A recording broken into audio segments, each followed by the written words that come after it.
Iki ni Kibabi TV. Reka mbashimire mwese mwakoze subscribe. Ndabasaba gukomeza kwagura umuryango, sharing ibi biganiro kuko ari ingirakamaro. Uyu munsi turaza kuvuga ku buryo ushobora kureka itabi burundu ntuzongere kuryifuza.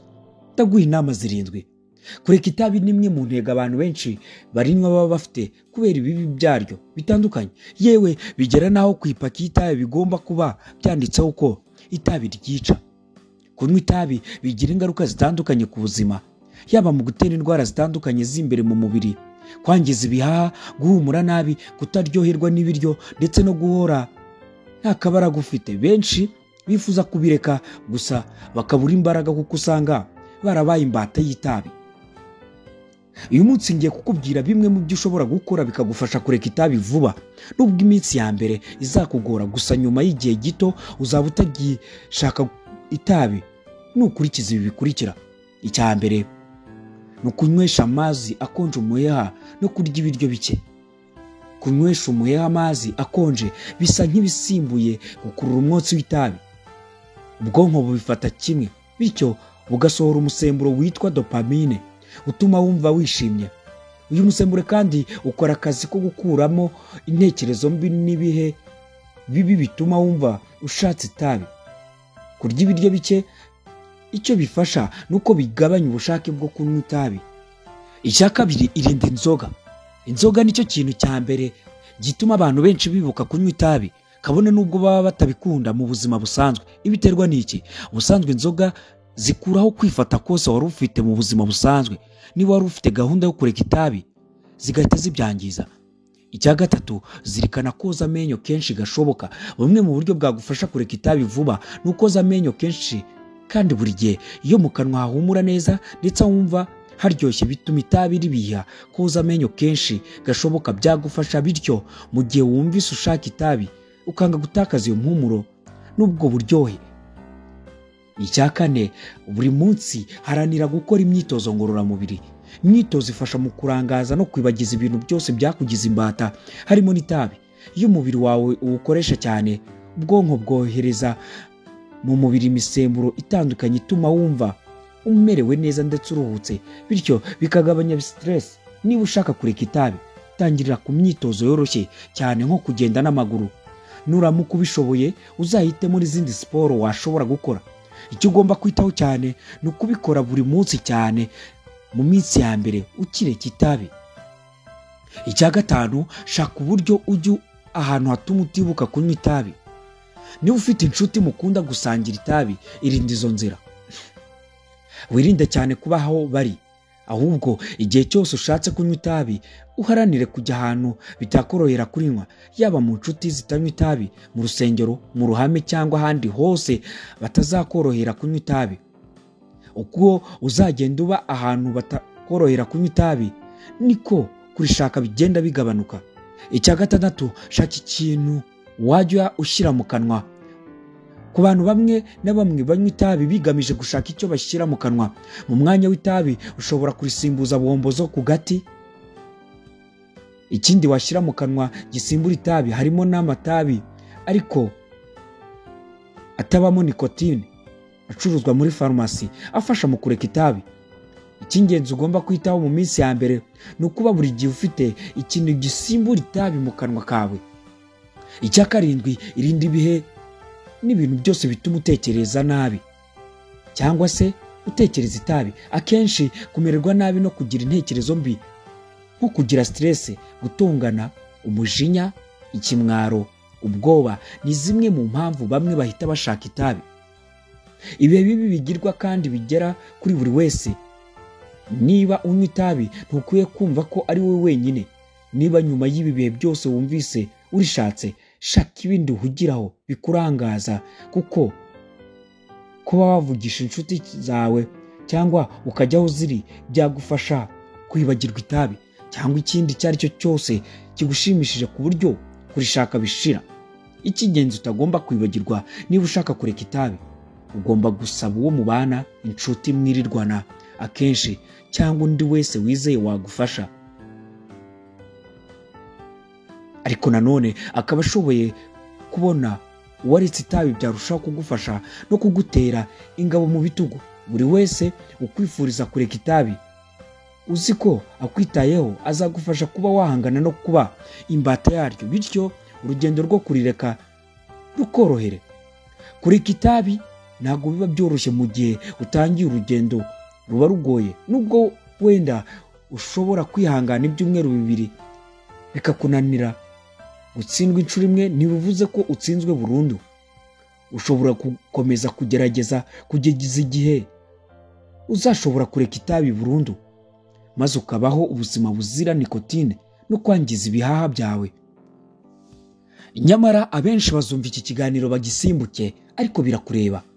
Waba wowe utarinywa, waba nawe urinywa, kubera ko ushobora kuzafasha wa wundi urinywa kurireka. Nawe urinywa, ntugafate ubwonko bwawe ngo bubwire ko utarireka. Biroroshye cyane kurireka. Reka mbibutse ko Ikibabi TV tuvuga ku bimera, ariko nanone mwibuke neza ko iri tabi rikorwa mu bimera. Dukwiriye rero kubabwira ko iki kimera cyakoreshejwe nabi kigakorwamo itabi, iri tabi rigira ingaruka mbi ku buzima bwacu. Reka mbasabe mukurikize izi nama, itabi muzarireka kandi muzaba mwirindiye amagara yanyu. Mwibuke neza ko ibihaha byacu biragoye kubisimbuza, ariko iyo byangiritse bidutwara amafaranga menshi kuruta yandi twaguze itabi. Mureke twite ku buzima bwacu. Abakobwa, abasore, mureke tuve ku itabi. Abahanga mu gucuruza bo bakoze amataba atandukanye. Uburyo bwinshi bwo kunywa itabi burahari, ariko ibyiza nuko hari uburyo bwinshi bwo kurireka. Mureke tureke itabi. Iki ni Ikibabi TV, nge nitwa Fred. Akenshi uburibwe bw'umugongo burijyana nyuma y'iminsi mike, gusa ku bantu bamwe na bamwe ntibikunze kugenda, cyangwa bigahora bigaruka bikabatera ibibazo bitandukanye ku buzima. Mwibuka ubuzima bw'umuntu wese bushingiye ku mugongo. Umugongo utari muzima ntiwabasha kugira na kimwe wikorera. Ntiwahagarara, ntiwagenda n'amaguru, ntiwakwikorera, nta na kimwe ushobora gukora. Ku Kibabi TV twababwiye uburyo ugomba kwirwanaho kugira ngo ugabanye uburibwe bw'umugongo. Icyambere, irinde kwicara igihe kirekire. Niba ukora akazi kagusaba kwicara cyane, jya ugerageza ufate akaruhuko, uhaguruke ugendagende, ntukarenze iminota 30 wicaye ahantu hamwe utararuhuka byibuze iminota 5. Niba wicara cyane, gerageza kwicara neza no ku ntebe nziza. Hari intebe zibangamira umugongo, hakaba n'izindi ziwufasha.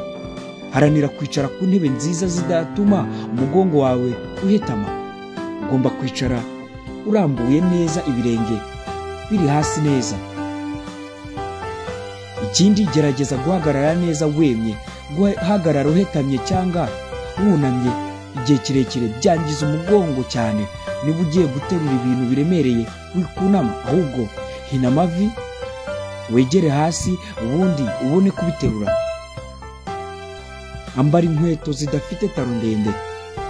Ku bari n'abategarugori bakunda inkweto ndende, high heels, buriya zibangamira guhagarara neza, zigatuma ndetse urutirigongo rwihina, bityo ukaba wangiza umugongo ndetse ukanagira ikibazo gikomeye cyane. Kudasinzira bihagije bishobora kongera ibibazo by'uburibwe bw'umugongo. Gusinzira bihagije bigira uruhare runini mu gukiza no kuruhura umubiri ndetse no mu mutwe. Kuryama kuri matera nziza bifasha kurambuka. Mu rwego rwo kuryama mu buryo bukwiye butabangamira urutirigongo, mu gihe uryamye ureba hejuru, shyira umusego munsi y'amavi. Niba ureba ku ruhande, ushyire hagati y'amaguru. Ikindi ugomba gukora, irinde unagabanye stress. Kwigunga bikabije kimwe no guhangayika byongera cyane kuribwa umugongo. Shaka ibyo uhugiraho bigushimisha cyangwa ujye mu bandi. Icya kabiri, shyira ibikonje hakurya ku mugongo. Mu gihe uri kuribwa muri icyo gihe aribwo bikiza, nko ku munsi wa mbere cyangwa wa kabiri, fata barafu ice, yigumisha hakurya. Barafu igabanya kubyimbirwa. Mu gihe wagize iki kibazo, ntugomba kurenza iminota 20 iyi barafu ikiriho. Hagarika kunywa itabi. Abanywa itabi bafite ibyago byinshi byo kurwara indwara zitandukanye zibasira amagufwa kimwe n'umugongo. Imyitozo ngororamubiri ni bibi gukora siporo mu gihe uribwa cyane. Banza ugishe muganga inama mbere yo kugira siporo ukora. Gusa mu gihe ubabara cyangwa se utakibabara cyane, ububabare bwashize, ushobora gukora siporo zikomeza umugongo. Ikindi ugomba kumenya ni ukugabanya ibiro. Kugira ibiro birengeje urugero bibangamira cyane urutirigongo. Kugabanya ibiro mu gihe ufite ibirengeje ni uburyo bwiza bwo kugabanya uburibwe bw'umugongo.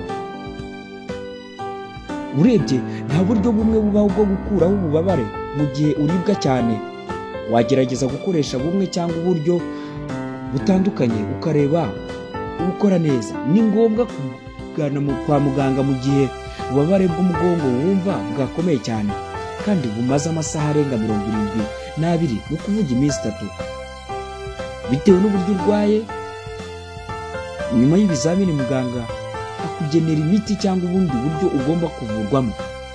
Gusa ni ingenzi ko turinda imibiri yacu bitewe n'ibyo tuyiha, bitewe n'ibyo dukora. Mu gihe ufite ikibazo cy'umugongo, irinda imirimo ivunanye. Ariko nanone ukwiriye kugana muganga, ukwiriye gukora siporo, ukwiriye gukora ibintu bituma umugongo wawe utangira kumererwa neza ndetse n'uburibwe bukagabanyuka. Iki ni Kibabi TV. Njye nitwa Freddy. Naho ubutaha.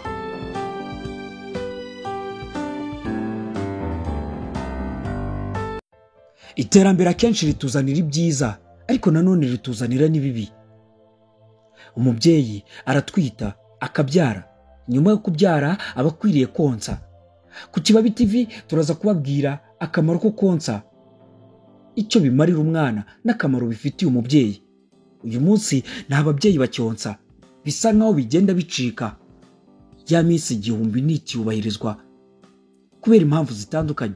Nyamara izi imbere n'ubusirimu no kumva ko umwana ashobora kurereshwa amata. Nyamara konka amashereka ni ingenzi cyane. Ibi tubivuze nyuma y'aho umwe mu badukurikirana yatwandikiye ati muzatubwira akamaro ko konsa, kubera ko abana benshi bahura n'ingaruka zo kuba batarongejwe.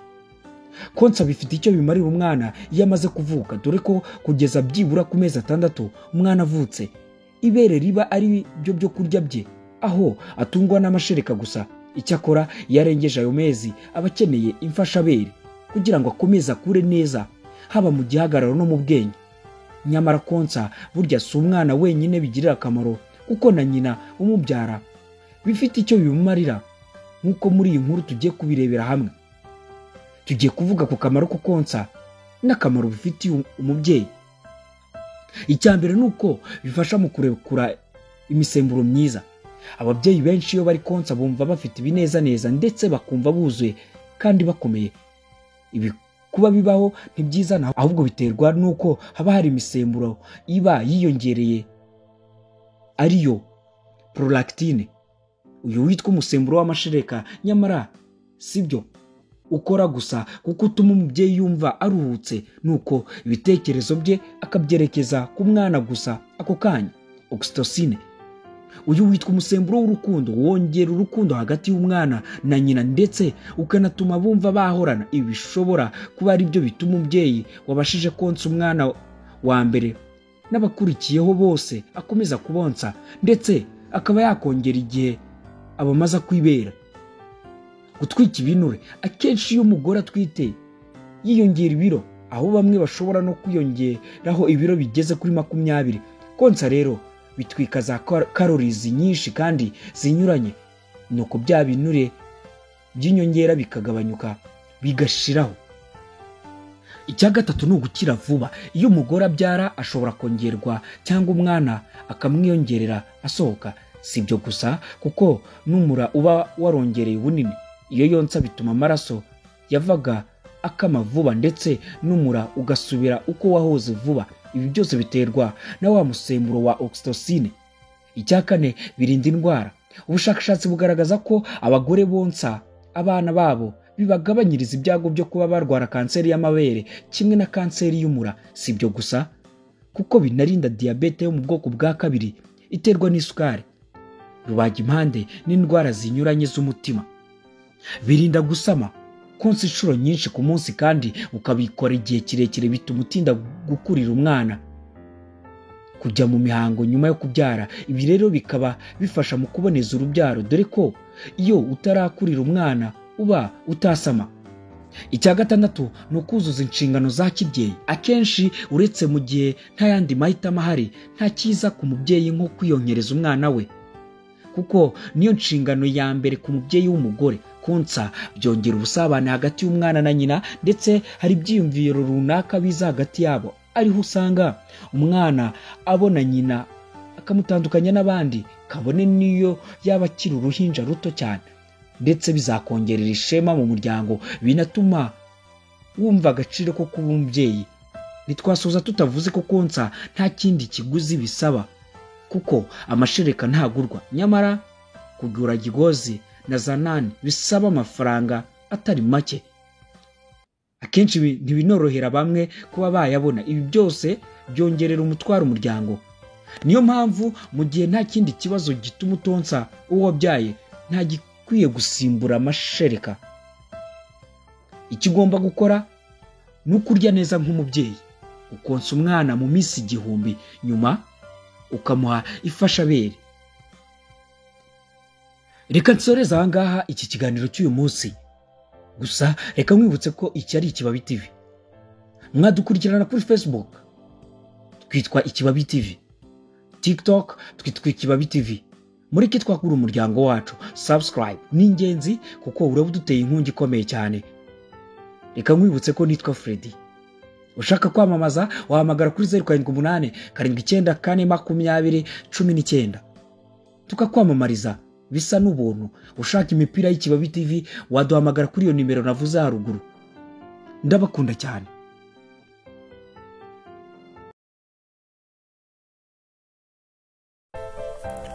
Isi yacu yose igizwe n'amazi igice kinini, ikindi gice gisigaye ni ubutaka. Amazi ni ingenzi cyane. Umubiri wacu nawo ukenera amazi menshi kubera ko ari ingenzi mu mikorere y'umubiri. Buri gice cy'umubiri kiwugize gikenera amazi. Mose ndaza kukubwira ku kamaro k'amazi. Gusa kugira ngo ujye ukomeza kubona ibi biganiro biryoshye kandi by'ingenzi mu buzima bwacu bwa buri munsi, ndagusaba akantu gatoya, no gukora subscribe. Tugomba kubaho nk'uko bikwiriye. Amazi abarirwa mu bintu bifite imbaraga zo kubeshaho umuntu. Umuvuduko n'imikorere y'ingingo z'umuntu bikoreshwa n'amazi. Amazi yonyine nicyo kinyobwa gishobora gukamura imyanda iri mu rugingo, ikaba yatumye rudakorana n'izindi. Niyo arinda kandi agahuriza hamwe imisemburo yagiye itangwa n'ingingo zibishinzwe, maze amazi akayijyana aho ikenewe hose. Nijyana indurwe zishinzwe kunogereza ibyo kurya. Niyo asohora imyanda yose y'umubiri, yoroshya amaraso akayatera kugenda neza. Amazi akoresha neza udutsi dushinzwe gukwirakwiza amavuta mu magarike y'umuntu. Niyo ashinzwe kugenga gahunda y'ubushyuhe bw'umubiri. Niyo atera kwihagarika neza, kandi amazi yoroshya amara maze akayatera gukora neza. Kunywa amazi bitera kubaho neza. Ubundi amazi anyobwa ryari cyangwa se anyobwa ate? Kunywa ikirahuri kimwe cyangwa 2 ukibyuka mu gitondo, ayo mazi akaba akonje ku rugero rwiza, cyangwa ukayanywa usigaje igice cy'isaha ngo unywe igikoma cya mu gitondo. Umurimo w'ayo mazi ni ukubobeza igifu kandi agatuma umuntu yituma neza. Ayo mazi ashobora no kuvangwa n'umutobe w'indimu. Iyo amazi anyowe hasigaye isaha 1 cyangwa igice cy'isaha ngo ufungure ibyo kurya bya saa sita n'ibya nimugoroba, atuma ingingo zigarura ubuyanja. Ayo mazi atuma igifu gikorana umwete umurimo wacyo. Kunywa amazi ashyushye bigira icyo bimarira abafite umubabaro n'abarakazwa n'ubusa. Biruhura abakozi babuze amahoro. Icyitonderwa, si byiza kunywa amazi uri kurya, kuko ariyo bitera abantu benshi umubyibuho w'ikirenga, obesite. Tuva aho ngaho twivugire ku kuvurisha amazi, hydrotherapy. Kuvurisha amazi bisaba ubwitonzi no gusobanukirwa ngo ubanze umenye indwara uvura uko imeze. hariho urugero na gahunda idahinduka isabwa gukurikizanywa ubwitonzi. Ayo mazi anyobwa umuntu akibyuka ku buriri, atarakaraba mu kanwa, ataragera hanze. Urugero rwiza ni ibirahuri 4 ku manywa mu mwanya umwe. Urugero rwo hagati ni iminsi 21. Tutiyibagije ko hari indwara zisabwa kurenza iyo minsi. Amazi anyowe atyo avura indwara nyinshi, izasonzoranyijwe n'izi zikurikira: amaraso akennye. Iyo ndwara irangwa no kugabanuka kw'amaraso aba mu mubiri ashinzwe guhindura ibyo turya n'ibyo tunywa bigahinduka amaraso. Indwara ya kabiri ni indwara z'amagufwa. Izi ndwara zirimo uburyo bwinshi. Ishingiro ry'iyo ndwara nuko ifata mu ihuriro ry'imisokoro yo mu magufwa. Agakoko kayo kabanza ni mu ihuriro ry'imitsi yumva, ariho mu bitugu. Bamwe ibatera uburema, abandi bagatobagurika amagufwa, abandi ingingo zikanga kwinyeganyeza no guhinuka. Kuribwa mu mutwe, akaberetwa niwo mutwe wa mbere ubabaza nyirawo. Ufata uruhande rumwe, nyirawo akagira iseseme no kuruka. Uwo mutwe uterwa n'impagarara zabonetse mu bwonko bushinzwe gukoresha gahunda y'umubiri, cyane cyane butakoranye neza n'utugingo dushinzwe imikorere myiza y'umubiri, cyangwa bigaterwa n'indwara y'umwijima. Nanone bishobora no guterwa n'imikorere mibi y'ingingo zitwa imvubura zishinzwe gusohora imyanda mu mubiri zinyujije imbere n'inyuma. Amazi ntavura umutwe wa kaberetwa gusa, ahubwo uvura n'ubundi buryane bw'umutwe uwo ari wo wose. Kuziba kw'imitsi y'umutima mu ruhande rw'iburyo. Iyi ndwara irangwa no kuribwa mu gituza, hakaba umusonga wo mu mutima no mu kizigira cy'ukuboko kw'ibumoso. Urwaye iyo ndwara iyo ariye agahaga yumva amerewe nabi. Ibyo kurya ntibyihuta mu gifu, akunda kugira ibyuya, ugasanga yiraburiwe no guhorana indwara y'umuriro udakira. Umutima utera vuba vuba. Ubwo buryane bubabaza nyirabwo bushobora guterwa n'impagarara no kubura amahoro y'umutima. Uretse kunywa amazi, uyirwaye agomba no kurya ku masaha adahinduka kandi akaryama ku gihe. Inkorora idakira irangwa no gukorora mu buryo bunyuranye. Irimo inkorora, indwara yitwa akayi, kwiyatsamura kenshi, gukorora ukababara mu kiziba cy'inda, gukorora ucira ibikorwa byinshi gusa n'ukororera mu kibindi, gukorora ukaza biranwa ukajya guheza umwuka. Iyi ni inkorora nayo ikwiriye kwitabwaho ukoresheje amazi.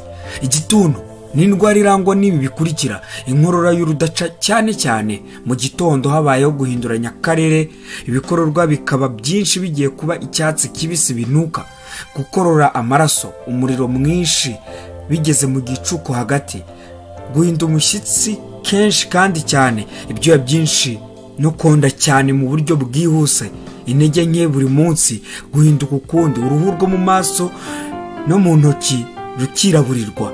Igituntu gishobora gufata henshi: mu bihaha, mu mpyiko, mu mihogo, mu ruti rw'umugongo, mu ruhu, mu mara n'ahandi. Hariho icyica vuba kikamera nka mugiga. Mu kuvura igituntu usabwa ari amazi iminsi 90 ikurikiranye, no kuvuga amezi 3. Kwituma amaraso, iyo ndwara ishobora guterwa n'inzoka ya amibe cyangwa ibisebe byo mu mara. Ushobora no kwandura macinyamyambi. Imyanda yayo ishobora kugenda mu mwuka cyangwa mu ntiko. Nicyo gituma ari byiza gupfundikira ibicuruzwa bihiye. Diyabete, iyi ndwara nayo ifite ibimenyetso biyiranga: kwiyongera kw'isukari mu maraso maze bigatera kwihagarika kenshi bitagira gahunda. Hari diyabete iterwa n'isukari irangwa n'inyota nyinshi, gukenera kurya buri kanya no kona mu buryo bwihuse cyane. Isukari nyinshi ikoma mu nkokorera mikorere y'izi ngingo zikurikira: urwagashya, umwijima, grande thyroïde ikorera mu muhogo, serenare zikorera hejuru y'impyiko, hypophyse ishinzwe gutegura imisemburo fatizo. Urwo rugingo rukorera mu ruhanga mu ruhande rw'ibumoso ahagana munsi y'ubwonko bwo mu mutwe. Hari na diyabete umuntu akomora ku babyeyi. Kuvura diyabete ukoresheje kunywa amazi ubikora iminsi 30. Indwara z'amaso. Indwara z'amaso ziri mu buryo bwinshi. amaso aryana ugashima, amaso aryana ugatonekara, amaso areba ibikezikezi, amaso atukura, amaso yiraburirwa, amaso apfuka ingohe, amaso aryanira mu gatwe k'inyuma, amaso aryanira mu gihorihori. Icy'ingenzi tugomba kumenya ni uko indwara y'amaso ikomoka ku kubura vitamini A na B, D. Ayo mazi azibura imitsi no koza inyama, maze vitamini n'izindi ntungamubiri zigakwirakwizwa mu mubiri. Indwara ya sinezite ni indwara zifata mu mazuru zifite ibimenyetso binyuranye. Kwiyatsamura kenshi ubyutse, guhumeka biruhanije, kubyimba umugina w'izuru, kubyimba inyama zo mu mazuru n'uducurane tudakira. Ayo mazi uyanyoye abuza iterambere ryo kubyimba kw'amagufwa yo mu mazuru. Indwara zo mu matwi. Izo ndwara zo mu matwi zigizwe n'uburyani n'imiterere inyuranye, kuribwa mu matwi ugashima injereri zo mu matwi, umuhaha uzana amazi cyangwa amashyira, kutumva neza, kumva ibihushuka, kuva amaraso mu matwi, ikizungera cyinshi. Kumenya neza ko bitera amatwi kurwara ari bya bindi bitera n'indwara z'amaso. Kunywa amazi bituma imyanda yo mu matwi ikunda kwisohora ntigume mu matwi. Kanseri. Iyo ndwara ifite amoko menshi: kanseri yo mu munwa, kanseri y'ururimi, kanseri yo mu muhogo, kanseri yo mu maraka, kanseri yo muri nyababyeyi, kanseri y'amabere, kanseri ya prostate iboneka imbere y'uruhago ku bagabo, kanseri y'umwijima, kanseri yo mu mpyiko, kanseri yo muri sirenare. Hari n'izindi kanseri zipfa kwiyadukiza aho zibonye hose. Ibibyimba byo mu mutwe, ibibyimba byo mu ngingo zo guhina, kanseri yo mu maraso, ibunga mu mitsi yumva. Impamvu zitera kanseri nazo zimaze kuba nyinshi: kunywa itabi, kunyura muri radio kenshi, ibyuma bisuzuma indwara zihereye inyuma. Ibimenyetso bigaragaza ni byinshi cyane: kuva amaraso bitari buri gihe, kuruka amaraso, kwihagarika amaraso avuye muri nyababyeyi, impagarara zo mu mara, impatwe, kuruka nta mpamvu, kwihagarika bikugoye, indwara z'umuriro ziboneka kenshi, guhina amarara n'ubudari burenze urugero, guhagarika imihango amaraso akazira igihe ashakiye, kubyumbagirana k'umubiri. Ibi ni ibimenyetso binyuranye byo gusuzuma ufite kanseri. Ikindi dushobora kumenya nuko hari imirire ishobora gutera kanseri. Ingero: kurya urugimbu rwinshi, grace, kurya inyama zokeje.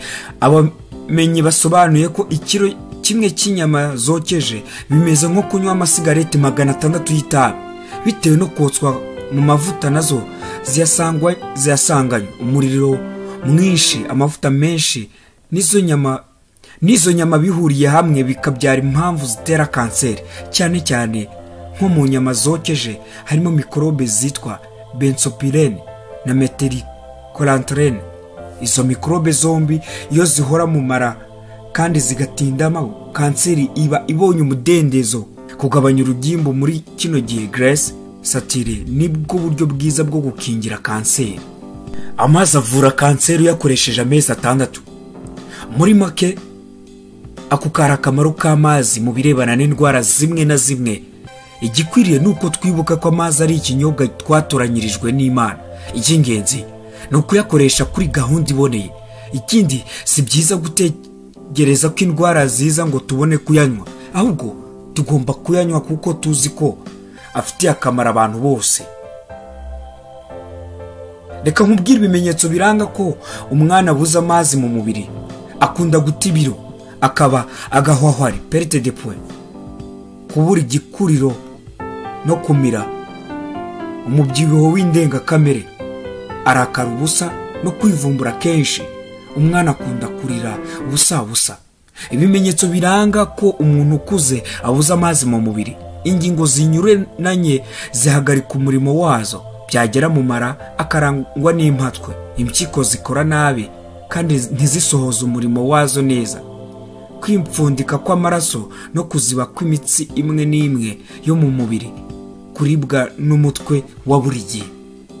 Amazi tunywa asohokeraho ubundi, asohoka anyuze mu nzira nyinshi z'umubiri zidufitiye akamaro.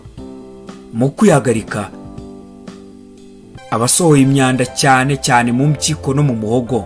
mu kwituma asiga yogeje amara, umura no mu kurinda izo ngingo gukomeretswa n'umwanda. Andi ahinduka ibyuya agasohokera mu ruhu, agasohokana n'imyanda yo mu ngingo idashobora kubona uburyo bwo gusohokera mu mara. Ni nayo mpamvu dusabwa kugira icyo dukora gishobora gutuma umubiri wacu ushyuha ukazana ibyuya. Andi mazi asohokera mu myanya ishinzwe guhumeka.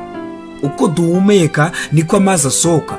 Nicyo gituma abantu bazamutse umusozi bakenera amazi menshi. Icyakora ayo mazi asohoka yose aba yarangije umurimo wayo. Ubumenyi bw'uyu mugisha w'amazi bugomba kumvikana impande zose. Nyamara ntitwakwibagirwa ko umwanda ushobora gutuma amazi tunywa abamo amagi y'inzoka. Ni byiza kwibuka kuyagirira isuku agafatwa neza.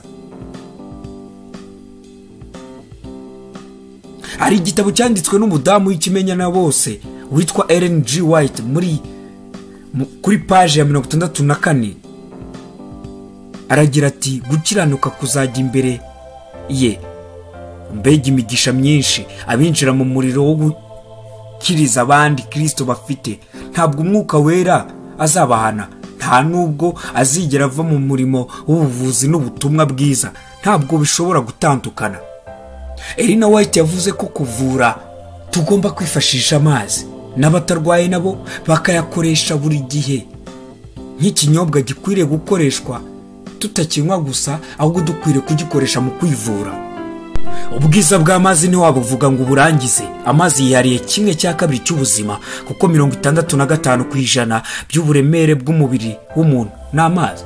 Mu bwonko bw'umuntu harimo amazi akoresha ingingo n'imisokoro bagereranyije n'umubyeyi agizwe n'amazi tunywa kuri 99%.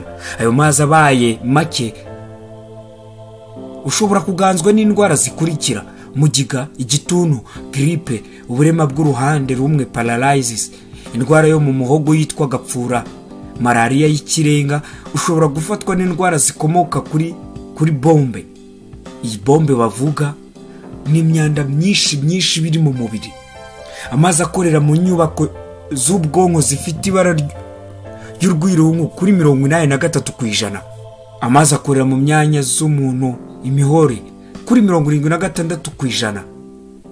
Naho uruhare rw'amazi afite mu magufwa y'umuntu ni 22%. Ikindi nuko amazi ashinzwe gufatanya n'ingingo zishinzwe gutunganya maze bigahagarika indwara zitera kubyimbagirana.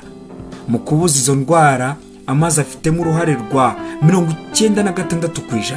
Ubundi ni ryari umuntu akwiriye kunywa amazi? Muri rusange ni ngombwa kunywa amazi igihe cyose wumvise uyashaka. Dore ibihe byiza byo kunywa amazi: mu rukerera, kubera ko umubiri w'umuntu uba umaze igihe kinini utakira amazi. Ni kunywa amazi bifite akamaro kanini kuko bituma amazi yongera mu bice by'umubiri. Kunywa amazi mu rukerera kandi bituma umubiri ukanguka, bituma umubiri usohora uburozi kandi bikongerera imbaraga urwungano ngogozi.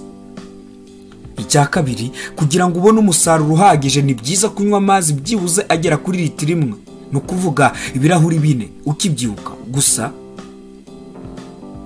amazi ushobora kunywa ayo ushaka, yaba akazuyazi cyangwa akonje. Gusa ameza nari ku bushyuhe busanzwe, atagiye muri firigo, ntabe yagiye ku muriro. Niba wumva amazi akubihira, ushobora kongeramo indimu, nabyo byakugirira akamaro. Umubiri wawe ukenera amazi ngo ubeho. Uturemangingo cell, ingirangingo tissues ndetse n'ingingo organ zose z'umubiri zikeneye amazi ngo zibashe gukora neza. Ngaho ufasha umubiri wawe unywa amazi ahagije ukibyuka. Mbere yo kurya, bamwe mu nzobere batanga inama zo kureka kunywa amazi mu gihe umuntu arimo kurya. Umunyabutabire witwa Jesse Inshofspe akaba n'umwanditsi w'igitabo yise Faites votre glucose révolution yavuze ko atari byiza kunywa amazi mu gihe umuntu arimo kurya ibinyabijumba cyangwa ibinyasukari, kubera ko ngo ibi bishobora kongera igipimo cy'isukari mu mubiri kingana na 33%. Uwo ni Jesse. Ariko ku rundi ruhande, zimwe mu nzobere zo siko zibibona. Zivuga ko kunywa mu gihe umuntu arimo kurya ngo ari byiza kuko ibinyobwa byoroshye ibyo umuntu aba arimo kurya. Igihe ibyo biribwa bikomeye cyangwa byumye. Abenshi mu nzobere bemeza ko umuntu agomba kwirinda kunywa amazi mu gihe hadasigaye byibura iminota 30 ngo arye. Ibi kandi akabyirinda kugeza igihe arangirije kurya. Cyakora mu gihe hari abantu bumva bakeneye kugira ngo bagire icyo bafata banywa mu gihe barimo kurya, ngo bagomba kunywa dukeya cyane. Ese wari uzi ko ugomba kunywa amazi mbere yo kwiyuhagira? Kunywa amazi mbere yo kwiyuhagira cyangwa koga bishobora kugabanya umuvuduko w'amaraso. Nanone mbere yo kuryama, kunywa amazi mbere yo kuryama bituma habaho gukumira ibura ry'umwuma mu mubiri rishobora guterwa no ko umuntu aba amaze amasaha menshi asinziriye. Aka ni akamaro k'amazi. Amazi ni ingenzi. Ikibabaje ni uko uraza kumva iki kiganiro ukanga kukireba cyose, nyamara uko utangira ku munota wa mbere ukagera ku munota wa nyuma uragenda wiyumvira akamaro k'amazi. Gerageza uwumve akamaro k'amazi, ariko kubyumva ni kimwe no kuyakoresha ni ikindi. Gerageza ukoresha amazi, bizakurinda byinshi. Ndakangurira abasore, urubyiruko kunywa amazi, bakareka icupa bakanywa amazi nyine. Iki ni Ikibabi TV.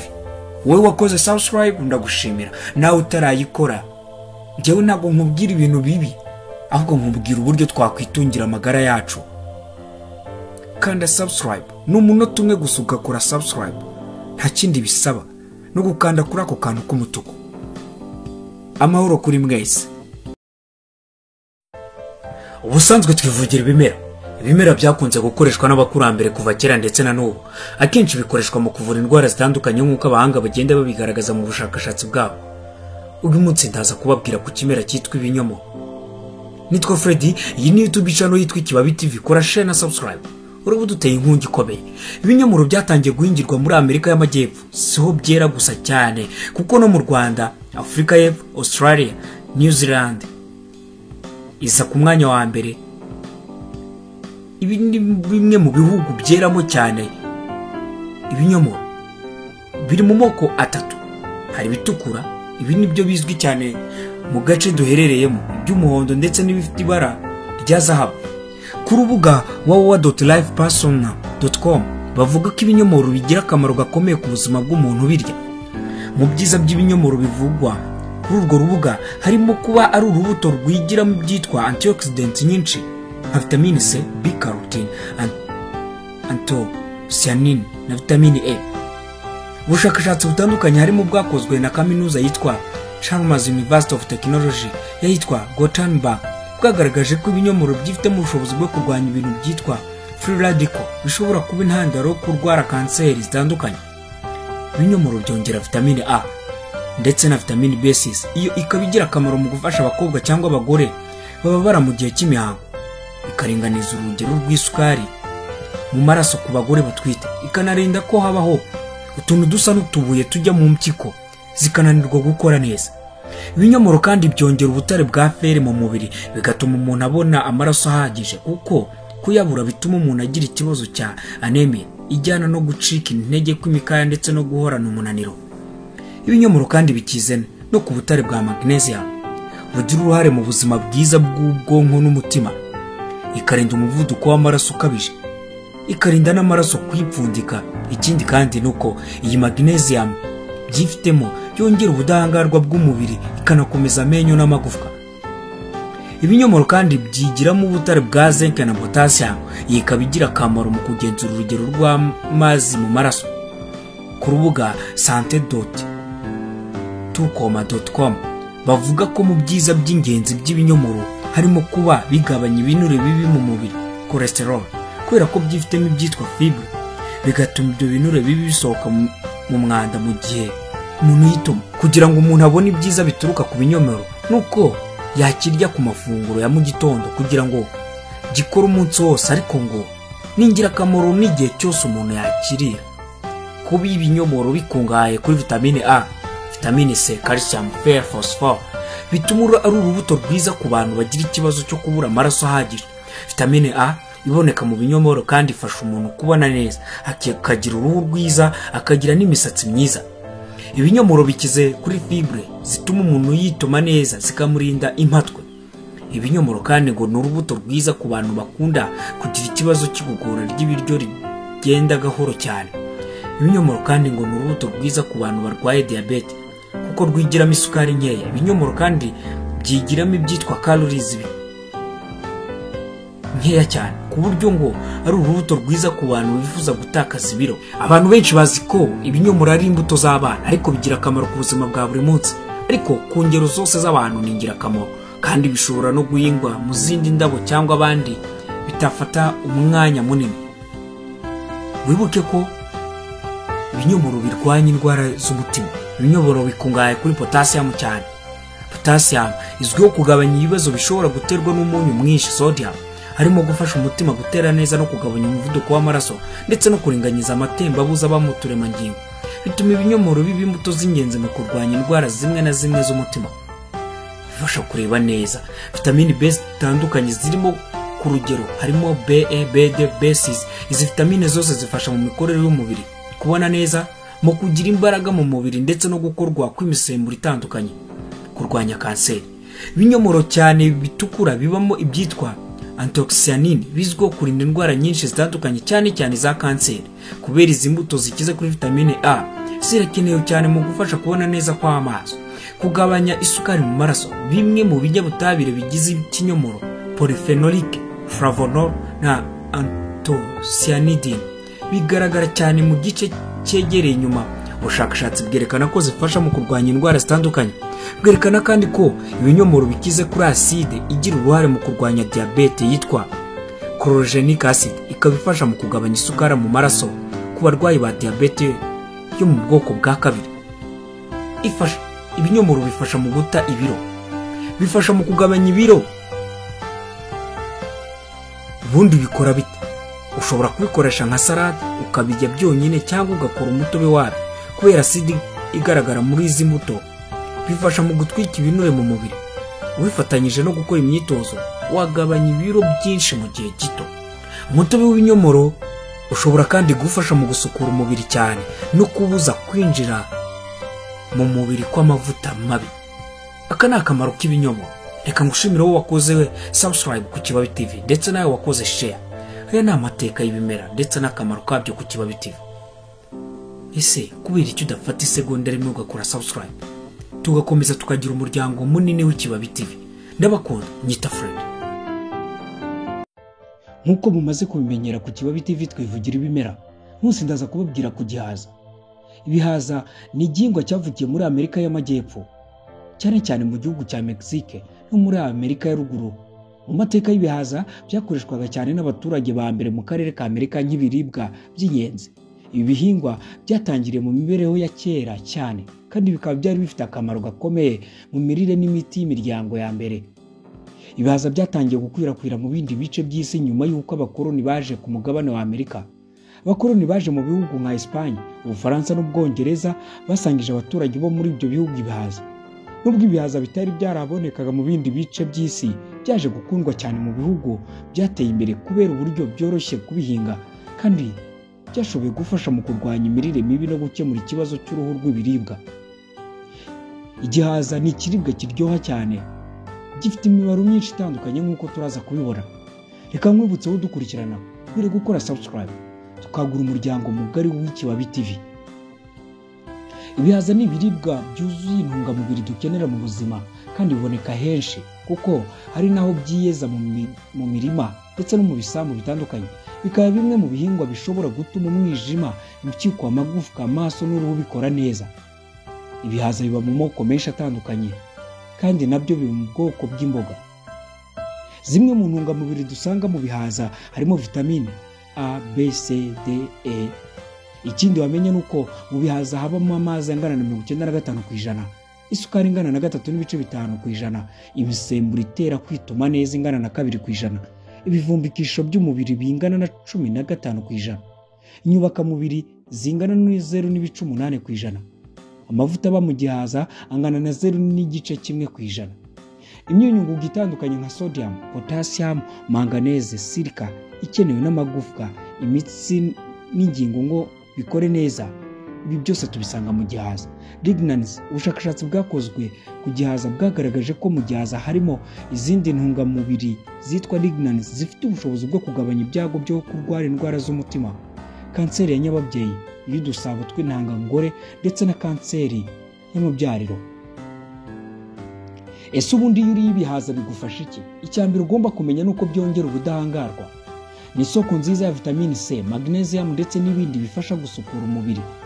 Ibi byose bifatanyiriza hamwe mu kurwanya ibishobora kwangiza umubiri ndetse no gusohora ibizwi nka free radical. Ubusanzwe izi free radical ntizigomba kuba mu mubiri.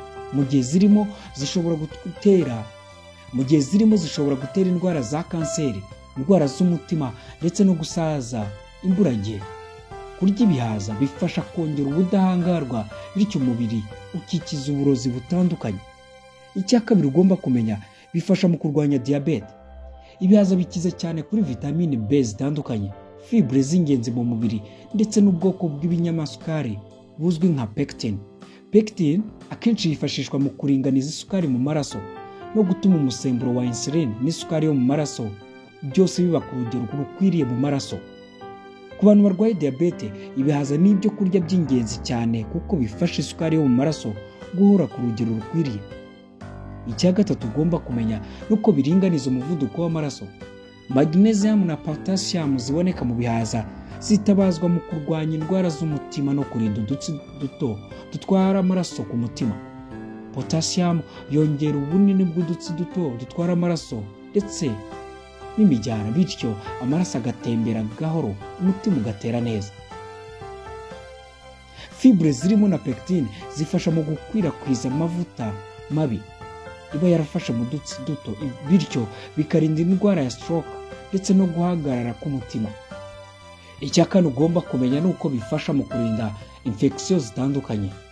Intungamubiri ziboneka mu gihaza cyangwa se mu bihaza zifasha mu kurwanya indwara zitandukanye.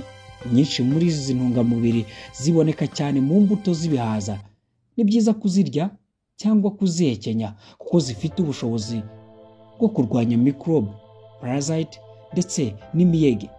Icya gatanu ugomba kumenya, byongera kubona neza. Ibihaza bikungahaye cyane kuri vitamine A ku bwinshi, idufasha mu kureba. Habonekamo igera kuri 400% ikenerwa buri munsi. Kurya ibihaza biguha vitamine A nkenerwa yose. Vitamini ikaba ingenzi mu kurinda indwara z'amaso nk'ishaza, kugabanuka k'ubushobozi bwo kubona uko ugenda usaza, kureka kw'amazi mu maso, glaucoma n'ibindi bibazo bitandukanye by'amaso. Icya gatandatu ugomba kumenya nuko bikomeza amagufwa. Imyunyungugu itandukanye, zinc, calcium, manganese ndetse na za vitamine ziboneka zifasha mu gukomeza amagufwa, bityo bikakurinda kuvunguka kw'amagufwa uko ugenda usaza. Bikoresha mu kongera ubwiza, kugabanya iminkanyari no kurinda uruhu gusaza. Mu bihugu byateye imbere bo bakaba bakoresha igihaza ku ruhu kugira ngo bitume uruhu rukora ndetse rukamererwa neza, kubera acide ascorbic ndetse na acide caffeique biri mu gihaza. Ngo iyo bikoreshejwe birinda uruhu kugira iminkanyari, kubyimba amaso ndetse no gukira vuba aho uruhu rwangijwe n'izuba cyangwa indwara z'uruhu nka eczema. Kurya cyane ibihaza bituma umuntu ahora afite uruhu rutohagiye kandi rukagumana itoto. Nubwo benshi babikerensa kubera ko haje ibiryo byadutse ngo bikwiriye abantu b'abasirimu cyangwa se bamenye ibyo kurya, nyamara igihaza ntigikwiriye gukerenswa ku meza yacu ya buri munsi. Reka turye ibihaza, hari icyo byadufasha. Ubutari kababwire ko tuzavuga ku mbuto z'ibihaza, akamaro kazo n'icyo zimarira imibiri yacu. Reka mubwire ngo iki ni Ikibabi TV. Kora subscribe, twagura umuryango ndetse ujye wibuka gusharinga, usige na comment. Ushobora no kutubwira ikimera twazakubwira akamaro. Ushobora no kuza kwamamaza ku Kibabi TV. Kwamamaza ibiciro biri hasi cyane. Njye nitwa Freddy, iki ni Kibabi TV. Ndabakunda. Ku bantu bashoboye kugera mu mwaka wa mbere w'amashuri yisumbuye muri Bukijambo, ipome ya batata, icyo ni ikijumba babaga bari kuvuga. Rikaba izina ryitwa mu bimera. Ibijumba bigira amabara anyuranye, haba ku gishishwa cyangwa imbere. Ku gishishwa inyuma hari ibijumba bitukura, ibisa umuhondo, umweru, n'imbere hari ibisa umweru, umuhondo, oranje na mauve. Uko amabara ahinduka imbere byerekana ubwinshi bwa beta carotine irimo.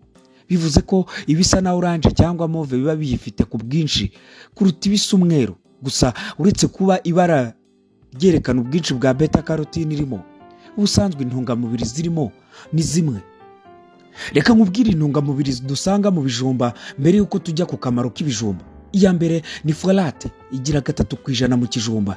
Niacin igira 3.5%, pantothenic acid 16%, pyridoxine 15%, riboflavine 5.5%, thiamine 6.5%, vitamine A 473%, vitamine C 4%, vitamine E 2%, vitamine K 1.5%, sodium 3.5%, potassium 7.5%, calcium 3%, iron 7.5%, magnesium 6.5%, magnesium 11%, phosphorus 7%, zinc 3%. Vitamine A irimo ikubye hafi inshuro 5 iyo dukeneye ku munsi. Akamaro k'ibijumba ku buzima bwacu, icyambere nuko ibijumba byongera ubudahangarwa. Kuba ibijumba bikize kuri beta carotene izwiho kwirukana uburozi mu mubiri, hakabamo vitamine C na B zinyuranye, ubutare na phosphore, bituma ibijumba biba ibyo kurya byiza mu kurinda umubiri wawe indwara zinyuranye cyane iziterwa na microbe. Ibijumba kandi bidufasha mu kugabanya kubyimbirwa. Kimwe n'ibirayi, ibijumba nabyo byifitemo ingufu zo guhangana no kubyimbirwa. Biterwa nuko birimo beta carotene, vitamine C n'umunyu ngugu wa magnesium bivura kubyimbirwa haba imbere kimwe n'inyuma. Reka tuvuge kuri asthma. Ibijumba bizwiho gutuma amazuru afunguka kimwe no gutuma ibihaha bikora neza. Ibyo nibyo bifasha mu guhangana na asthma.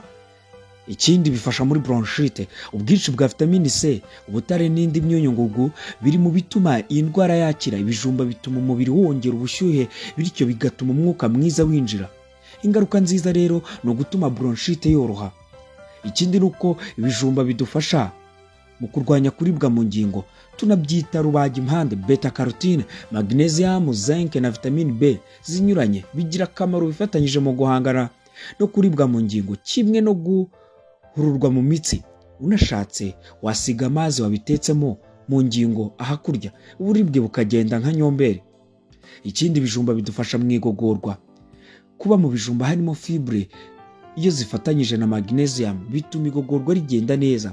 Kuba birimo amidon kandi bituma birika neza, bityo rero kubirya bizafasha igifu n'amara gukora neza. Ikindi bijumba bidufasha mu kurwanya kanseri. Beta carotene izwiho kurinda kanseri no gusohora imyanda mu mubiri. Nk'uko twabibonye, niyo ituma ikijumba kigira ibara runaka bitewe n'ubwinshi bwayo. Iyo ifatanyije na vitamine C bituma umubiri uhangana na kanseri zinyuranye, cyane cyane izifata inyama zo mu nda nk'amara, impyiko, prostate n'urura runini. Ikijumba nanone gishobora kudufasha mu kugabanya ibisebe mu gifu.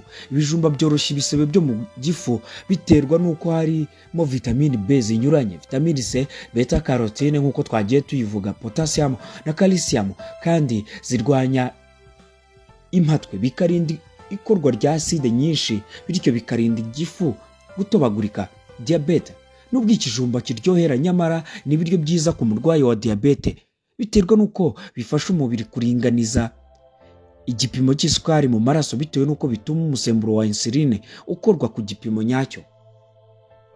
Kuringaniza amazi mu mubiri, za fibre zirimo zituma umubiri ugumana amazi. Ibi rero bituma umubiri wawe uhorana amazi akwiye, bikawurinda umwuma. Kongera ibiro, ibijumba biraryoha. Ubwo buryohe buterwa nuko bikize kuri amidon, ikaba ari ubwoko bw'ibinyasukari. Ibi rero bituma ibijumba biba ibimera byiza ku mubiri wacu, binabihuha ingufu zihagije, nuko inyungu ikabikongera ibiro. Niyo mpamvu ku muntu unanutse cyane, ukirutse indwara se, ari byiza kurya kenshi ibijumba kuko bifasha kugarura intungamubiri watakaje. Si ibyo gusa, kuko bifasha abantu kureka itabi kimwe n'ibindi biyobyabwenge. Ni byiza ku mikorere y'imiyoboro y'amaraso kuko birinda kuzamo ingese. kuba bifite phosphore nyinshi na beta carotene ihagije bigirira akamaro amaso n'umutima. Ibyo ugomba kuzirikana ni ibi ngibi: iriya beta carotene iyo igeze mu mubiri wacu nihinduka vitamine A. Umwana utangiye gufata imfashabere yemerewe guhabwa ibijumba gusa, umuhinombe iseye neza kandi bikeya. Uko wabitega kose ntacyo, gusa ibyiza ni ukubitogosa hamwe n'ibyokeje, ndetse no kubihekenya ni byiza. Naho kubiteka ifiriti byangiza vitamine C bikagabanya vitamine A. Ngaho rero, niba utarabihinga nyarukira mu isoko wihahire, gusa wibuke kureba ibikungahaye kuri beta carotene. Ibijumba ni kimwe mu bimera dukeneye cyane, dore ko bidufasha mu kwirinda indwara. Mureke tuve mu kubiharira ngo babandi twita abakene, ahubwo tubonye ko buri umwe wese, haba umukire haba umukene, ibijumba arabikeneye. Yemwe bikorwamo n'ibindi bintu bitandukanye. Mureke tubikoreshe, mureke tubihinge, mureke bibe ibyo kurya byibanze ku meza yacu. Iki ni Ikibabi TV. Kubera icyo udakora subscribe na share, ubundi tukagura umuryango wacu. Reka mwibutse ko waradukurikira kuri TikTok, wadukurikira kuri Facebook, aho naho turahaba. Ushaka kwamamaza wahamagara 0788942019, ubundi tukakwamamariza. Ibiciro biri hasi. Ikindi nakubwira, ukeneye umupira w'Ikibabi TV ni nk'ako kanya tukora delivery, waduhamagara kuri iyo nimero nakubwiye haruguru. Ndabakunda.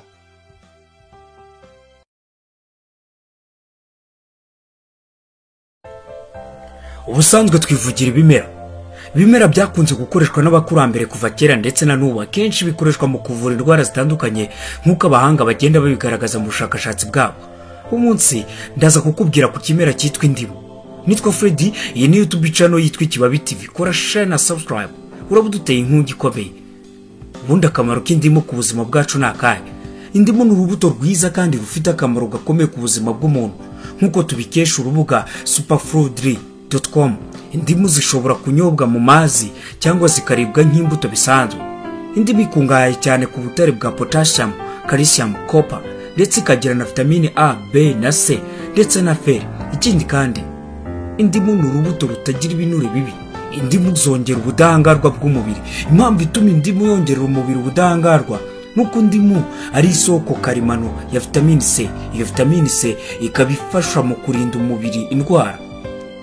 Indimu zirinda indwara zifata urwungano rw'inkari n'utuntu tumeze nk'utubuye tujya mu mpyiko. Indimu ifasha mu gukora inkari nyinshi. Iyo umuntu anyoye amazi arimo indimu bituma ajya kunyara cyangwa kwihagarika kenshi. Ko kwihagarika kenshi bifasha mu gusohora udukoko tubi twa bacteria mu mubiri. Ibyo rero bikagabanya ibyago byo kurwara indwara zifata urwungano rw'inkari. Ikindi kandi, ayo mazi arimo indimu ni meza ku mpyiko, kuko agabanya ibyago byo kugira utuntu tumeze nk'utubuye tujya mu mpyiko, kidney stone. Niba rero umuntu yarigeze guhura n'icyo kibazo cyangwa afite impungenge zo kuzahura nacyo, yagerageza kujya anywa amazi arimo indimu, yamufasha kukirwanya. Ikindi ugomba kumenya nuko indimu ifasha abantu bakunda kubabara mu ngingo. Hari abantu bakunda kugira ikibazo cyo kubyimba mu mavi cyangwa mu bujana. Ibyo akenshi ngo biterwa nuko icyitwa uric. Muraho neza abakurikiye Ikibabi TV, amahoro y'Imana bane namwe. Uyu munsi tugiye kuganira ku gihingwa cyitwa igisheke. Igisheke ni igihingwa kiboneka mu Rwanda, gihingwa ahantu henshi kuko ntaho kitera, haba ku misozi cyangwa mu bishanga. Gusa ababirya babifata mu buryo butandukanye, uretse ko ababihinga bibabera isoko yo gukirigita ifaranga. Usanga ku babirya abenshi batazi umumaro iki gihingwa kimariye umubiri w'umuntu. Ku bantu bakuru bagifata nk'ikiribwa cy'abana, hari n'abagifata nk'ikiribwa cy'abantu baciriritse. Nyamara hagendewe ku ntungamubiri iki gihingwa gikungahayeho, cyaribwa kurusha ibindi binyamasukari. Igisheke kigira imimaro myinshi itandukanye. Ubundi igisheke gitera imbaraga umubiri kuko gikungahaye ku masukari karemano arinda umuntu kugira umwuma, kandi uyu mutobe uba mu gisheke wongera imbaraga kurusha ibindi binyobwa tumenyereyemo isukari. Igisheke nubwo kandi kigira umutobe uryohera cyane, ariko wifitemo isukari nziza cyane ku barwayi ba diabete. kuko uyu mutobe wifitemo intungamubiri zigabanya isukari yo mu maraso. Mu mutobe w'igisheke higanjemo calcium, magnesium, potassium, ubutare na manganese, kandi bigabanya amahirwe yo kurwara indwara ya kanseri ya prostate ku bagabo ndetse na kanseri y'amabere ku bagore. Umutobe w'igisheke wongerera imbaraga ibyubaka umubiri, utuma impyiko zikora neza, ugabanya uburibwe mu gasabo k'inkari ndetse ukura amabuye mu mpyiko. Kurya igisheke bigabanya amahirwe yo kwandura indwara zibonetse zose kuko wongerera imbaraga ubudahangarwa bw'umubiri. Uyu mutobe kandi urinda indwara zimwe na zimwe zifata umwijima. Igisheke gituma umubiri usohora imyanda ndetse mu gihe cy'uburwayi kigabanya ubushyuhe umubiri uba udakeneye. Umutobe w'igisheke woroshya igogora kuko haba higanjemo potassium. Uyu mutobe kandi utuma amenyo atangirika, bigatuma umuntu atagira impumuro mbi yo mu kanwa, kandi kigatuma umuntu agira amenyo y'umweru.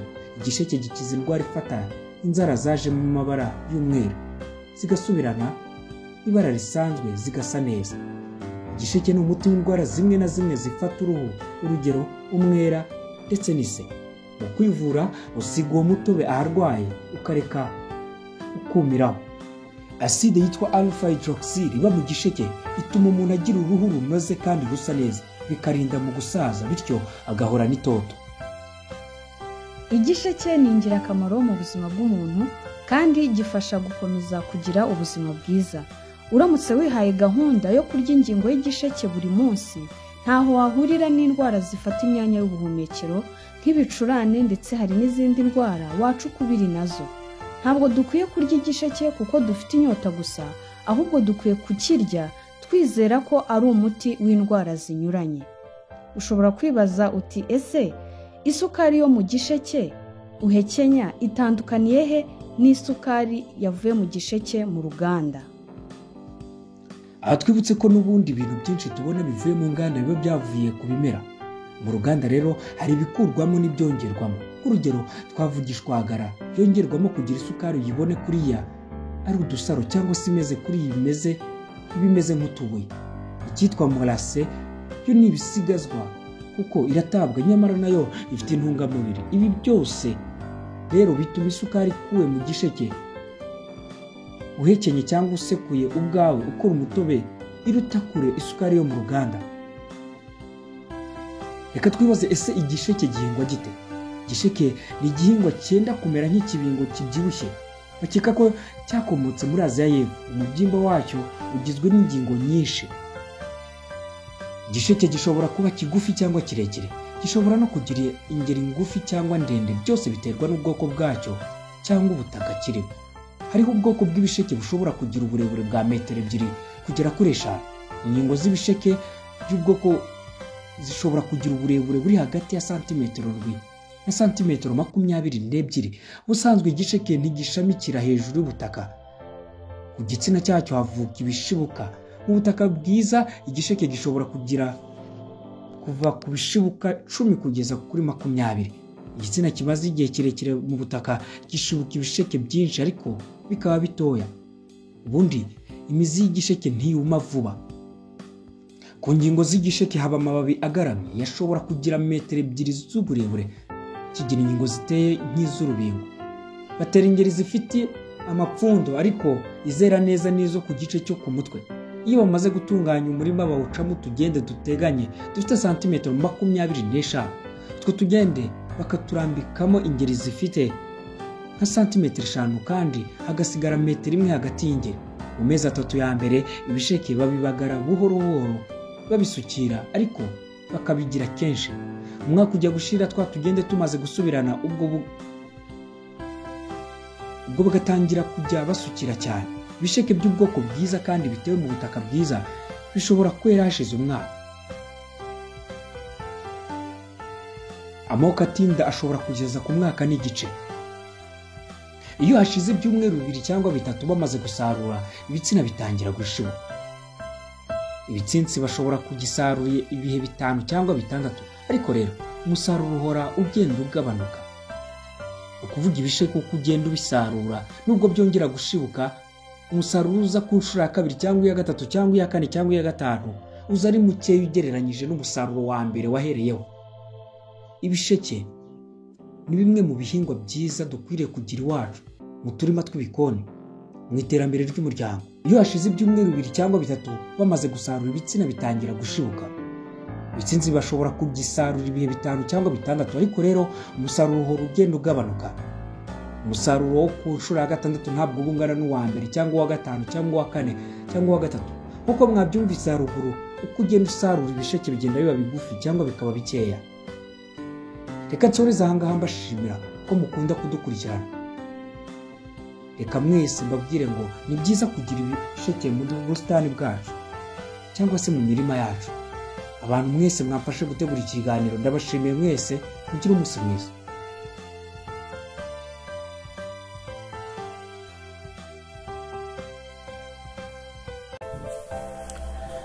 Abantu benshi ntibakigira umuco wo kurya imbuto, ntibakigira umuco wo gukoresha ibimera. Nyamara baravuga ngo imbuto zirahenda cyane, ugasanga ariko iyo barwaye cyangwa se badafite amagara mazima bivuza menshi kurusha uko bakabaye barakoresheje amafaranga birinda. Icyo gihe n'ubundi ntabwo waba ugikora kubera ko uba warwaye. Kwirinda biruta kwivuza. Reka mwibutse ko kureba ibiganiro byacu ku Kibabi TV ari inkungi ikomeye cyane muba muduhaye. Wowe gusa icyo ukora ni ukureba, bikagufasha nawe mu buzima bwawe bwa buri munsi. Abantu mubana, jya undebera niba barakoze subscribe, jya undebera niba baba bararebye ikiganiro. Ubundi kubera ki udakora share ugasiga na comment? Twebwe turi hano ngo dufashe amagara y'amazima, n'abatayafite tubafasha uburyo bashobora kuyagarura. Jye nitwa Fred. Uyu munsi turaza kuvuga ku mimaro 15 ya pome. Pome murayizi, benshi ntibakunda kuyigura ngo irahenze. Nyamara ikibazo si amafaranga, ikibazo ni ukumva akamaro kayo. Ikibazo ni ukumva ko ikenewe mu buzima bwawe bwa buri munsi. Ikibazo ni ukumva ko buri rugero rw'imyaka ruyikeneye. Pome ntabwo igenewe abana gusa, igenewe abasore, igenewe ababyeyi, igenewe buri muntu wese mu kigero arimo. Ubundi kurya imbuto nka pome bigira umumaro ku kuturinda indwara, ubuzima buzira umuze. Ushobora kubukesha kurya pome kuko ikungahaye kuri fibre nka pectine. Pome irwanya kwangirika kwa bimwe mu bigize umubiri, antioxidant. Ibi biyiha ubushobozi bwo kurinda umuntu indwara nyinshi mu gihe ayiriye mu buryo buhoraho nibura rimwe ku munsi. Wibuke, abantu banywa inzoga buri munsi banywa icupa rimwe cyangwa 2 cyangwa 3, ariko ushobora kongeraho na pome imwe ku munsi, bishobora gutuma ugira amagara mazima. Ngiye kukubwira ibyiza byo kurya pome mu kukurinda indwara. Ngiye kukubwira ibyiza 15. Icyambere, kurya pome bituma amenyo aba umweru kandi bikayarinda uburwayi.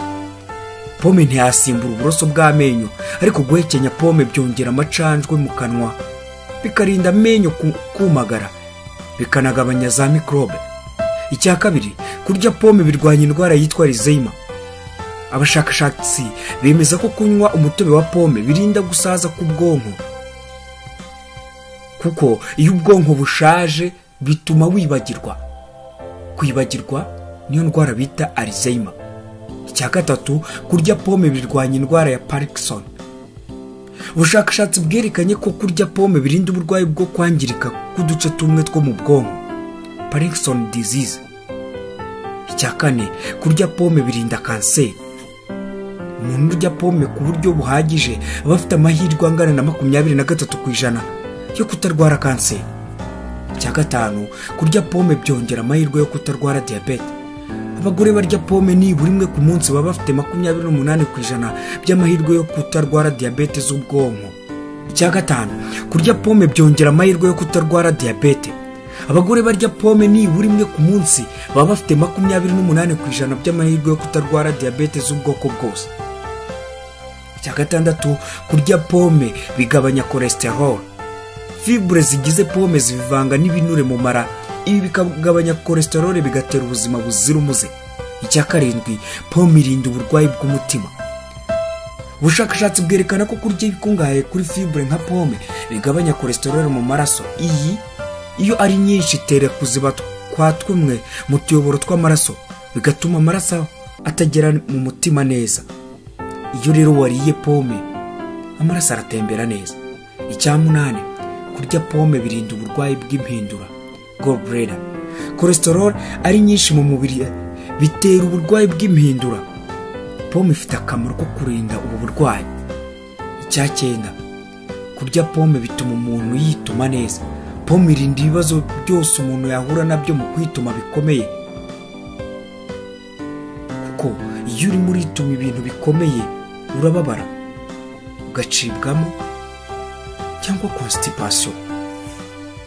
Icya cumi, kurya pome birinda uburwayi bwo mu nda, kubabara mu nda, kurwara diare, constipation n'ibindi bibazo byo mu nda umuntu yahura nabyo. Pome igira akamaro mu kubirwanya. Icya cumi na rimwe, kurya pome birinda hemorrhoide. Hemorrhoide ni uburibwe buterwa no kubyimba kwa tumwe mu tuyoboro tw'amaraso tw'igice cyo ku kibuno. Kurya pome rero birinda ubu burwayi. Icya cumi na kabiri, kurya pome birinda guhindagurika kw'ibiro. Ibibazo byinshi by'uburwayi ahanini biterwa n'umubyibuho ukabije, uburwayi bw'umutima, umuvuduko ukabije w'amaraso n'izindi ndwara. Kurya pome rero birinda uguhindagurika kw'ibiro. Icya cumi na gatatu, kurya pome bifasha umwijima mu gusohora imyanda. Kenshi umuntu yinjiza imyanda myinshi mu mubiri mu byo anywa n'ibyo arya. Umwijima ufite inshingano zo gusohora iyo myanda. Pome ifasha umwijima muri ako kazi ko gusohora ibyo twakwita uburozi cyangwa imyanda mu mubiri. Icya cumi na kane, kurya pome byongerera umubiri ubwirinzi. Pome zitukura zikungahaye kuri antioxidant yitwa quercétine. Iyi ikaba yongera umubiri ubushobozi bwo kwirinda indwara, cyane cyane igihe ufite stress. Pome ifasha umubiri wawe kwirinda uburwayi bwa hato na hato. Icya cumi na gatanu ari cyo cya nyuma ngiye gusorezaho kandi kikaba ari rurangiza, kurya pome birinda ubuhumyi. Ubushakashatsi bugaragaza ko abantu barya pome bafite amahirwe 15% yo kutagira ibibazo by'ubuhumyi. Iyo ni imwe mu mimaro urubuto rwa pome rufite umubiri wacu mu kurinda indwara zimwe na zimwe, nk'uko tumaze kubibona haruguru. Reka nkubwiye ko ibi ngibi nabikuye mu gitabo cyitwa uburyo twakwirindira amagara yacu. Nanone wareba ku rubuga besthealthman.ca. uru ni urubuga naho wasangaho iyi mimaro 15 ya pome. Reka mbashimire mwese mudukurikirana buri munsi. Amahoro kuri mwese. Nyita Fred.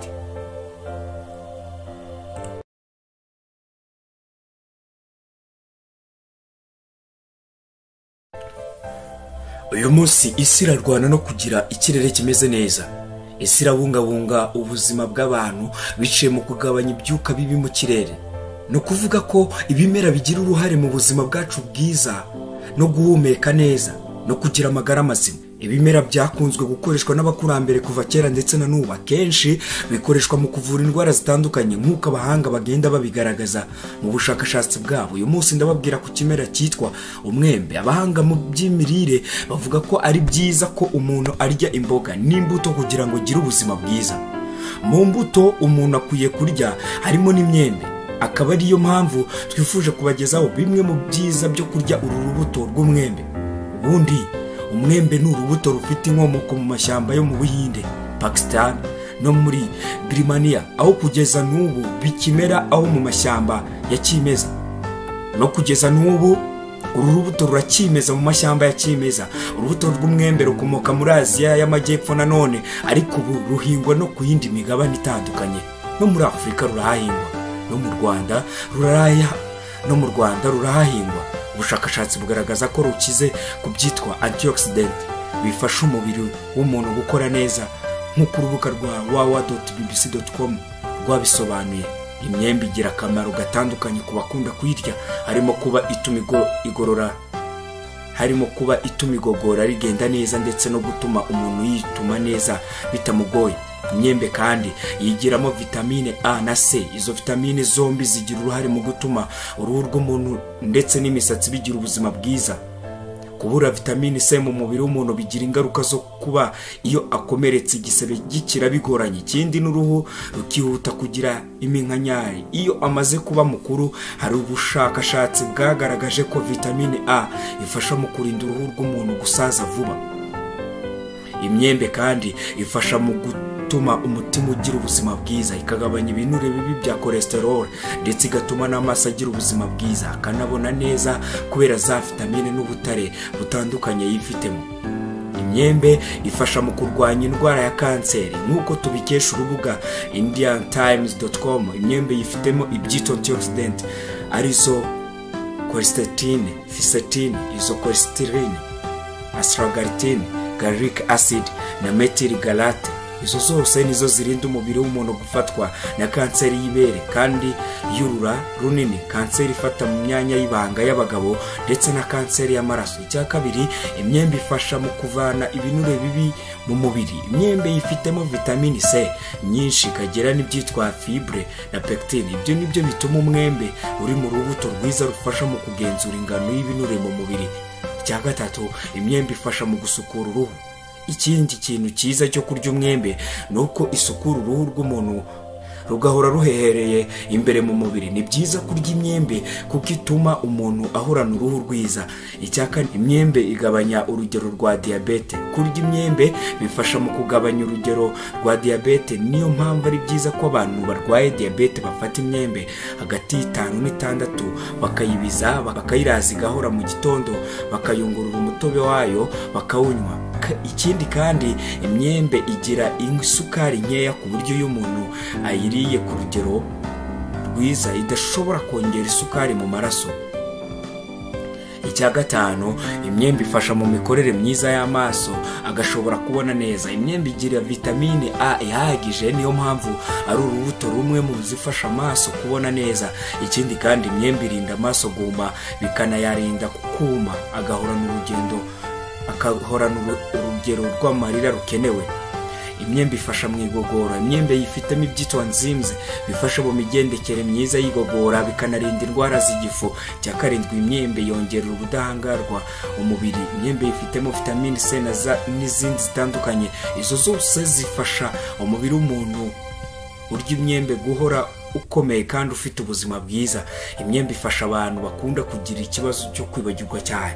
Niba umuntu akunda kugira ikibazo cyo kwibagirwa, gukurikirana ibyo ashaka gukurikirana cyangwa se kuba concentrated ku kintu, ndetse agakunda no kugira amazinda akabije, ibyiza nuko yayoboka imyembe kuko izamufasha. Icya cyenda, imyembe ikungahaye ku butare bwa fere, yongera amaraso.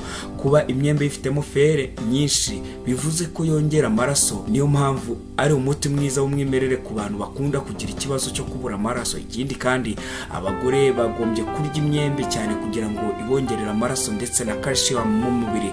Imyembe igabanya urugero rw'isukari mu maraso.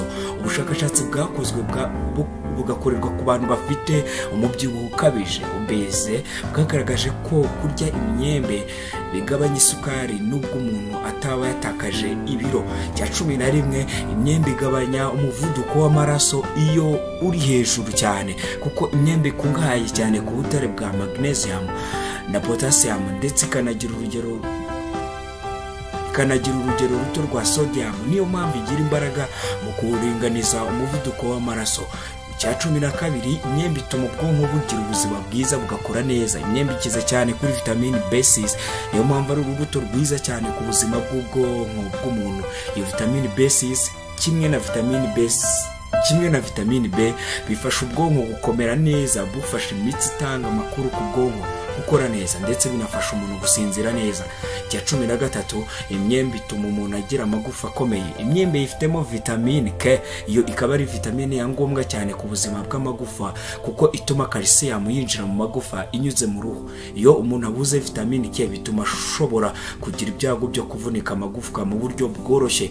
Gusa ibyiza by'imyembe ntibirangirira mu rubuto ruribwa gusa, ahubwo no mu bibabi by'imyembe habonekamo umuti nk'uko byagaragajwe n'ubushakashatsi butandukanye nko ku rubuga www.africafarm.com bisobanura neza cyane. Kimwe n'ibindi bibabi bitandukanye, ibibabi by'imyembe bigira ibara ry'icyatsi kibisi ariko bikaba bikungahaye cyane kuri vitamine A, B na D ndetse n'ibindi byitwa flavonoid, phenol ndetse na antioxidant, byose bifite ibyiza bizana mu mubiri wa muntu.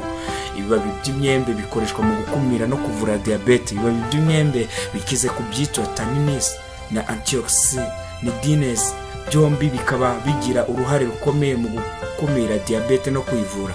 Iyo umuntu amenye hakiri kare ko ayirwaye, uko bitegurwa ni ugufata ibibabi bikeya by'imyembe bisekuye bakabitumbika mu itasi y'amazi bikararamo, nyuma mu gitondo umuntu akabiyungurura akanywa ayo mazi. Ibibabi by'imyembe kandi bifasha abantu bakunze kugira umujagararo no kubona ibintu mu buryo bubi, negativite. Birabafasha bigashyira ubwonko bwabo ku murongo. Mu Buhinde ngo usanga ingo nyinshi zishyira ibibabi by'imyembe ku muryango aho abantu binjirira kugira ngo bibafashe kwirukana ibitekerezo bibi. Iyo ni imyizerere yabo.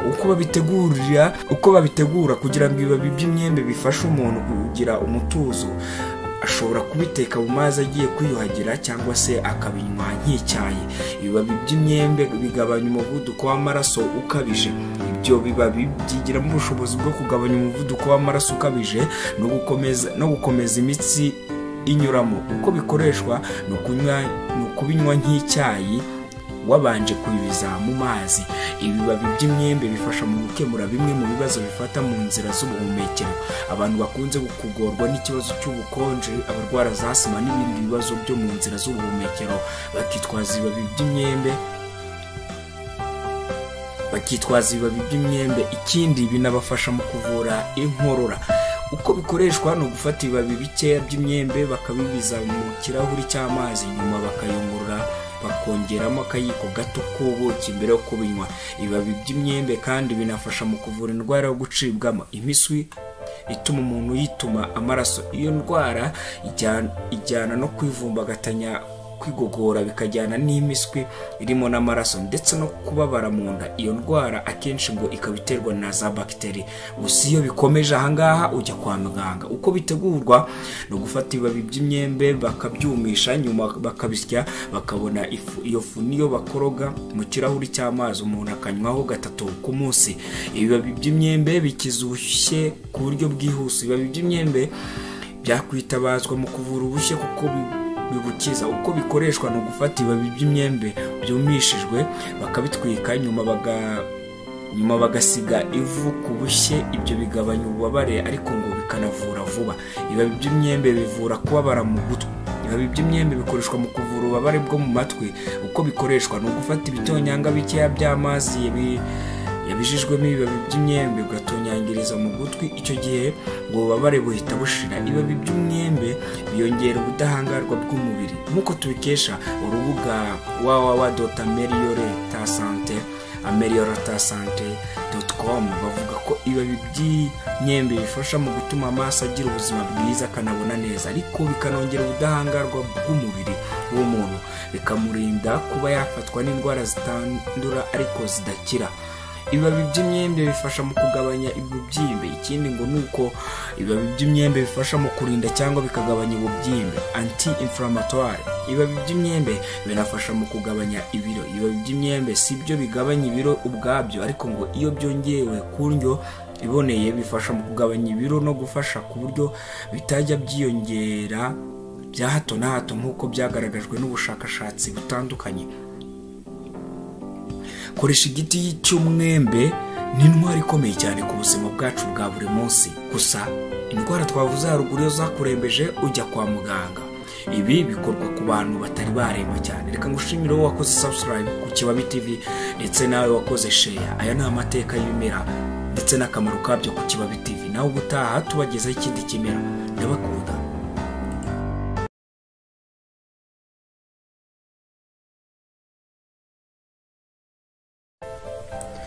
Ngushimira ko ukunda gukurikirana Kibabi TV. Uyu munsi naguhitiyemo ikimera bita tungurusumu. Icyo usabwa ni kimwe no gukora subscribe share ndetse ugasiga comment, ubundi ukazukurikirana ibindi biganiro bivuga ku bimera. Tungurusumu muri siyanse bayita Allium sativum, ikoreshwa cyane nk'ikirungo mu byo kurya, ariko yanakoreshejwe nk'umuti mu mateka ya kera ndetse n'uyu munsi iracyakoreshwa mu kuvura indwara zitandukanye. Tungurusumu iboneka mu bwoko bwa Allium ndetse ikaba ifitanye isano n'igitunguru cyitwa Rakio kiboneka muri Aziya. Nanone tungurusumu yakoreshejwe n'abantu bo mu gihe cya mbere mu myaka ibihumbi n'ibihumbi, kandi yakoreshejwe muri Egiputa cyane cyane mu gihe cyo guteka ndetse no kuvura indwara nyinshi zitandukanye. Uyu munsi turarebera hamwe akamaro ka tungurusumu ndetse n'ibyo abashakashatsi bavuga ku kamaro kayo. Tungurusumu ikoreshwa hirya no hino ku isi guturuka no mu myaka ibihumbi n'ibihumbi yatambutse. Inyandiko nyinshi zigaragaza ko yakoreshejwe cyane mu gihe cy'iyubakwa rya piramide ya Giza mu myaka 5000 yashize. Nanone twibuke ko izi nzu ari inzu dusangamo mu Misiri cyangwa se muri Egiputa. Uwitwa Richard S. Rivlin yanditse ku kinyamakuru kivuga ku mirire aricyo Journal of Nutrition, yanditse ko umuganga wa kera mu Bagereki witwa Hippocrates wavutse muri 460 kugeza muri 370 mbere ya Yesu, azwi nka se w'ubuvuzi bw'iburengerazuba, yavuze ko tungurusumu igomba gukoreshwa mu bihe bitandukanye ndetse no kuvura indwara. Hippocrates yanavuze ko ikoreshwa mu kuvura indwara z'ubuhumekero, parasite, kugorwa ribi ndetse n'umunaniro. Abakinnyi bo hambere mu mikino ya Olympique bakoreshaga tungurusumu kuko ari kimwe mu ngero nziza zongerera ingufu umubiri mu gihe cyo gukora sport. Guhera mu bwami bwa kera bwa Egiputa, tungurusumu yakomeje gukwirakwira ku kibaya cya Indus, Pakistan, uburengerazuba bw'Ubuhinde, yakomeje no gukwirakwira mu Bushinwa. Nk'uko abahanga bo muri New Garden, ikigo cy'ibimera cy'ubwami bw'Ubwongereza babivuga, abaturage bo mu bwami bwa kera bw'Ubuhinde bayihaga agaciro nk'umuti ufasha mu kurinda indwara, kandi batekerezaga ko tungurusumu ishobora kuba iribwa ari byo bita aphrodisiac. Abantu bo mu rwego rwo hejuru banze tungurusumu kubera ko igira impumuro ikomeye, mu gihe abihaye Imana, abapfakazi, ingimbi n'abangavu cyangwa abiyirije ubusa bakundaga kurya tungurusumu kubera ubwiza bwayo. Mu mateka yose yo mu burasirazuba bwo hagati, Aziya y'uburasirazuba na Nepal, tungurusumu zagiye zikoreshwa mu kuvura bronchite, hypertension, umuvuduko ukabije w'amaraso, igituntu, indwara y'umwijima, ama-infection yo mu mara atuma wituma ibyo witumye birimo amaraso, flatulence, inzoka zo mu nda, rubagimpande, diabete ndetse n'umuriro. Izi ndwara zose tungurusumu abakurambere bayikoresheje bazivura. Reka twirebere uko wakoresha tungurusumu. Kugeza ubu ikoreshwa cyane mu bintu byinshi bifitanye isano na systeme y'amaraso n'umutima, harimo na atherosclerose, gukomera kw'imitsi, cholesterol nyinshi, indwara z'umutima ndetse na hypertension, umuvuduko w'amaraso. Tungurusumu kandi ikoreshwa muri iki gihe n'abantu bamwe mu gukumira kanseri y'ibihaha, kanseri ya prostate, kanseri y'ibere, kanseri y'igifu, kanseri y'inkondo y'umura ndetse na kanseri y'amara. Ubushakashatsi bwasohotse mu kinyamakuru Food and Chemical Toxicology bwihanangirije ko gushyushya igihe gito bigabanya ingufu zo kurwanya indwara ugereranyije no kuyifata ari mbisi. Ibyiza rero ni ugufata tungurusumu ari mbisi kurusha kuyifata yabanje gushya cyangwa se kwishyushya. Akamaro ko gukoresha tungurusumu: arega idufasha kurwanya indwara ya kanseri mu bihaha. Ubushakashatsi bwakorewe mu kigo cy'intara cya Jiangsu gishinzwe kurwanya no gukumira indwara mu Bushinwa bwerekanye ko abantu barya tungurusumu mbisi byibuze 2 mu cyumweru mu gihe cy'imyaka 7. Ubu bushakashatsi bwagaragaje ko byibura abantu 44% bagize ibyago byo hasi byo kurwara kanseri y'ibihaha. Kandi abashakashatsi bashize ahagaragara ubushakashatsi bwabo mu kinyamakuru cyo gukumira kanseri bakoze ibiganiro imbona nk'umone n'abarwayi ba kanseri y'ibihaha 1424 n'abantu bafite ubuzima bwiza 4543. Babajijwe ibijyanye n'imirire yabo n'ubuzima bwabo, harimo ibibazo bijyanye no kunywa itabi n'inshuro barya tungurusumu. abanditsi b'ubushakashatsi baranditse bati hagaragaye isanira hagati yo gufata tungurusumu mbisi na kanseri y'ibihaha. Hakoreshejwe uburyo bwo gusubiza byerekana ko tungurusumu ishobora kuba imiti ikingira kanseri y'ibihaha. Reka tuvuge ukuntu tungurusumu ishobora kugufasha mu kukurinda kanseri y'ubwonko. Abahanga mu bya siyanse ubu bazi ko tungurusumu ifite ibyiza byinshi ku buzima bitewe n'ubutare bwa safa yifitemo iboneka iyo bayisekuye ari mbisi, bayiseye cyangwa se bayihekenye. Iyo safa ifasha mu ikorwa rya proteine umubiri ukenera. Safa iva muri tungurusumu ijya mu mubiri nyuma y'uko umuntu ayiriye, igifu kikayisya ubundi gakwira mu mubiri wose. Tungurusumu igira intungamubiri nyinshi ariko ntibyibushya kuko yigira mu byitwa calories nkeya, ahubwo ikungahaye kuri vitamine C, vitamine B6 na manganese, ikagira n'izindi ntungamubiri zinyuranye. Tungurusumu irwanya indwara zirimo n'ibicurane cyangwa se umuntu yaba yamaze gufatwa nabyo, igafasha mu kubyoroshya. Tungurusumu nanone ishobora kugabanya umuvuduko w'amaraso mu gihe umuntu afite umuvuduko uri hejuru cyane. Umuntu ufata urugero ruhagije rwa tungurusumu byafasha umuntu ugira ikibazo cy'umuvuduko w'amaraso uri hejuru, hypertension, kimwe nuko indi miti yamufasha. Tungurusumu igabanya ibinure bibi mu mubiri, bityo bigafasha umutima gukora neza, bikanawurinda indwara zitandukanye. Tungurusumu yifitemo ibyitwa antioxidant birinda utunyangingo cells kwangirika, bikanarinda umuntu gusaza vuba, ndetse bikanarinda umuntu ibyago byo kurwara indwara yitwa Alzheimer irangwa no kwangiza imikorere y'ubwonko, igatuma umuntu yibagirwa ibyo yari yazi byose. Ku rubuga www.selection.ca naho bavuga ibyiza bitandukanye bya tungurusumu, harimo kuba yakoreshwa mu kuvura udusebe duterwa n'umuriro n'ibindi. Hari ubwo umuntu abyuka afite uduheri ku munwa tumeze nk'uturimo amazi cyangwa se tumeze nk'udusebe duto, bakavuga ko aba yatwitswe n'umuriro wa malariya. Iyo udushyizeho tungurusumu itwumisha vuba. Tungurusumu kandi irwanya udusimba twangiza ibimera cyangwa twangiza indabo mu busitani. Udusimba twinshi twangiza indabo cyangwa ibindi bimera na bimwe ntidukunda tungurusumu. Niyo mpamvu hari abakora umuti w'umwimerere wica udukoko turya indabo n'ibimera bawukoze muri tungurusumu. Amavuta batekesha amazi n'isabune y'amazi bakabishyira hamwe mu ipombo, ubundi bakawutera mu bimera, udusimba tugapfa.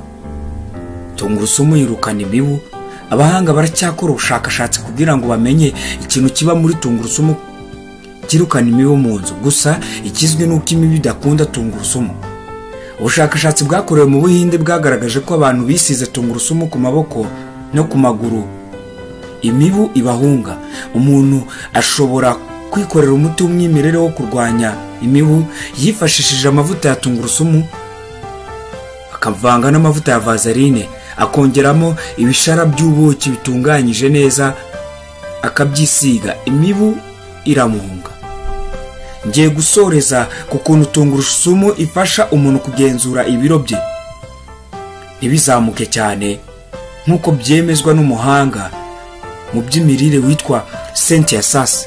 Avuga ko ubushakashatsi bwakorewe ku mbeba zigaburirwa ibyo kurya birimo tungurusumu nyinshi zatakaje ibiro, ndetse n'ibinure byari byaritsindagiye mu mibiri yazo biragabanuka. Niyo mpamvu ari byiza gushyira tungurusumu mu byo kurya kenshi, kuko bituma bihumura neza bikanaryoha, ariko ikanafasha mu kugabanya ibinure bibi mu mubiri.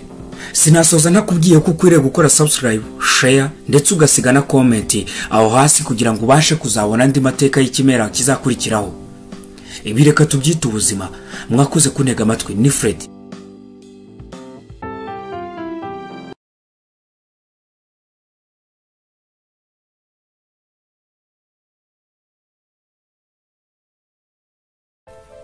Iyi si irarushaho gutera imbere, iterambere mu mirire, iterambere mu guhinga ibimera, iterambere mu gukoresha ibimera mu kuvura ndetse no kwihaza ku mirire. Ibi byose ariko iyo urebye ingaruka zabyo usanga ari nyinshi cyane ku buzima bwa muntu, bituma kuramba kugabanuka. Aha niho bigusaba kugira ngo witonde cyane, wiyiteho wowe ubwawe, iterambere ni ryiza, ariko tukwiriye kumenya uburyo tugendana naryo. Ku Kibabi TV twivugira ibimera. Uyu munsi ndaza kukubwira ku nanasi.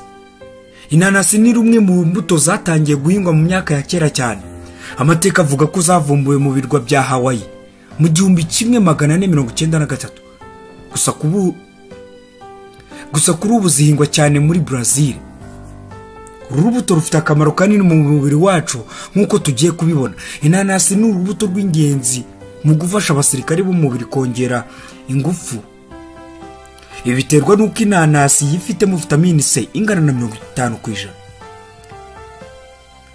by'iyo ukeneye umunsi wose. Ndetse hari ubushakashatsi bwagaragaje ko izahinzwe mu butaka butarimo ifumbire mvaruganda ziba ziyifite ku gipimo cy'100%. Iyi vitamine uretse gufasha ubwirinzi bw'umubiri, inagira uruhare mu kurinda indwara z'umutima no kurwanya kuribwa mu ngingo. Inanasi ifite 75% bya manganese yose ikenewe mu mubiri. Ibi bifasha mu mikurire n'imikorere myiza y'amagufa, bikanarinda rubaga impande cyane cyane ku bagore bamaze guca imbyaro. Kubera ko ikize kuri vitamine C na A, ni urubuto rwiza rufasha mu mikorere y'amaso hamwe no kurinda ubuhumyi, cyane cyane ku bantu bakuze. Ifite thiamine, vitamine B ihagije. Iyi vitamine izwiho kugirira akamaro imitsi aho irwanya indwara z'imitsi, stress, umunaniro udasanzwe. Inanasi irimo ikizwi nka bromelain, izwiho gufasha mu igogorwa ry'ibiryo. Niyo mpamvu akenshi iyo uyiriye umaze kurya wumva wongeye gusonza. Iyi bromelain kandi izwiho kuba irinda umubiri kubyimbirwa no gufobagana. Kubyimbirwa bikabije bigirana isano kandi na kanseri. Niyo mpamvu uru rubuto runazwiho kurwanya kanseri. Ishobora kandi gufasha umuntu mu gihe yagugariwe mu nda. Si ibyo gusa, kuko inanasi irwanya kuvura kw'amaraso bije nk'uburwayi, bituma iba urubuto rwiza ku batuye mu misozi miremire aho ubukonje bwinshi bushobora gutuma amaraso avura. Urufatanye rwa bromelain na vitamine C ni umuti mwiza w'inkorora n'ibicurane hamwe no kurinda asthma ndetse na sinezite, bitewe nuko ikize kuri potassium bituma ifasha mu kugabanya umuvuduko udasanzwe w'amaraso. Harimo imyunyu ngugu inyuranye nk'umuringa, zinc, vitamine nka C, B9 na carotine. Uru rukomatane rutuma ifasha abagabo n'abagore kugira intanga nzima, bityo ikabarinda ubugumba. Icyitonderwa: kurya inanasi nyinshi kimwe no kunywa umutobe wayo mwinshi si byiza, bifite ingaruka zo gutera impiswi no kuruka. Niyo mpamvu agasate kamwe ku munsi, 1/4 gahagije. Kuri bamwe nyuma yo kurya bashobora kumva mu kanwa hokera ndetse ururimi n'iminwa bikaba byabyimba. Hari n'igihe hashobora kuza amaraso mu kanwa umeze nk'uwakomeretse. Iba kenshi nyuma y'amasaha atarenze 3 biba byakize. Icyakora biramutse birenze amasaha 5 utaratangira kubyimbuka kandi ukiri kokerwa, wahita ugana kwa muganga bakaguha imiti yo kugufasha. Kurya inanasi idahiye neza bitera ibibazo mu gifu n'uburozi butuma ibyo wariye ntacyo bikumarira, kuko igifu kinanirwa kuvanamo intungamubiri. Bitewe nuko irimo citric acid, ishobora gutera ibibazo mu igogorwa. Si byiza guha inanasi umwana uri munsi y'umwaka. Ku bagore batwite si byiza kuyirya ku bwinshi, agasate gato karahagije. Byagaragaye ko bromelain ibamo iyo ibaye nyinshi ishobora gutera ibibazo ku nda utwite. Kuba ari gufata imiti ya amoxicillin na tetracycline ntibyemewe kurya inanasi. Kuyirya byongera ingaruka ziterwa n'iyi miti. Kubafata imiti ibuza amaraso kuvura nabo ntibyemewe kurya inanasi, kuko nayo ibuza amaraso kuvura. Ni nayo mpamvu bitemewe kuyirya hasigaye ibyumweru 2 ngo ubagwe. Kubafata imiti yo mu bwoko bwa benzodiazepine ntibyemewe kuyirya. Kimwe no kuyirya wanyoye inzoga byakongerera hangover. Inanasi ifite igipimo cy'isukari cya 56. Niyo mpamvu umurwayi wa diabete yemerewe kuryaho gato mu gihe nta byongera isukari bindi yariye. Arega inanasi ni nk'ibijumba. Arega nigihe uri kurya inanasi kandi wariye nk'ibijumba. Ngaho rero shaka uko wifata, shaka uko wiyitaho, shaka uburyo wita ku buzima bwawe, shaka uburyo ukoresha inanasi urubuto rw'ingenzi ku magufwa, uburumbuke, ubwirinze, umutima ndetse n'ahandi. Ni ingenzi kurukoresha. Icyanjye mba nababwiye akamaro k'ibi bimera, kuko benshi babikoresha nyamara batazi n'uburyo bifite akamaro, cyangwa se bakabikoresha nabi, bakabikoresha aho bidakenewe. Niyo mpamvu turi aha ngaha ngo tubabwire akamaro k'ibimera ndetse n'ibindi. Gusa reka mwisabira akantu gato, yakora subscribe, unakangurire n'umuntu mwegeranye gukora subscribe. Si byiza kubona ari aho ngaho atarakora subscribe ku Kibabi TV. Njye nitwa Fred.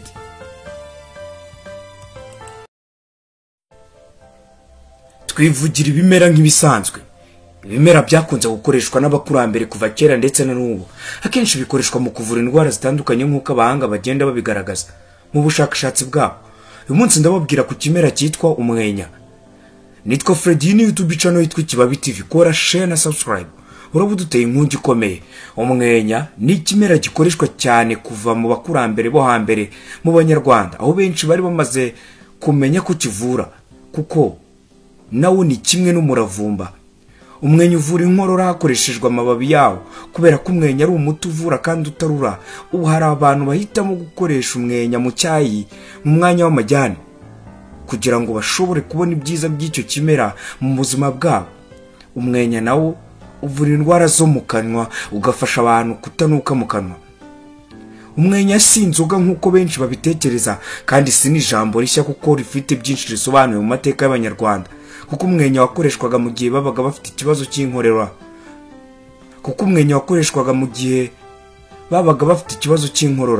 Umwenya wakoreshwaga kandi nk'umuti w'amenyo, korogate, w'icyo gihe, kuko mbere y'umwaduko w'abazungu twari tutarabona uburyo bwo koza amenyo. Umwenya wavura igifumbi kandi bikanafasha guhumuza mu kanwa, kugira ngo mu gihe baganira ntihagire ugira ikibazo cy'impumuro mbi ishoboraga guturuka mu kanwa k'umwe.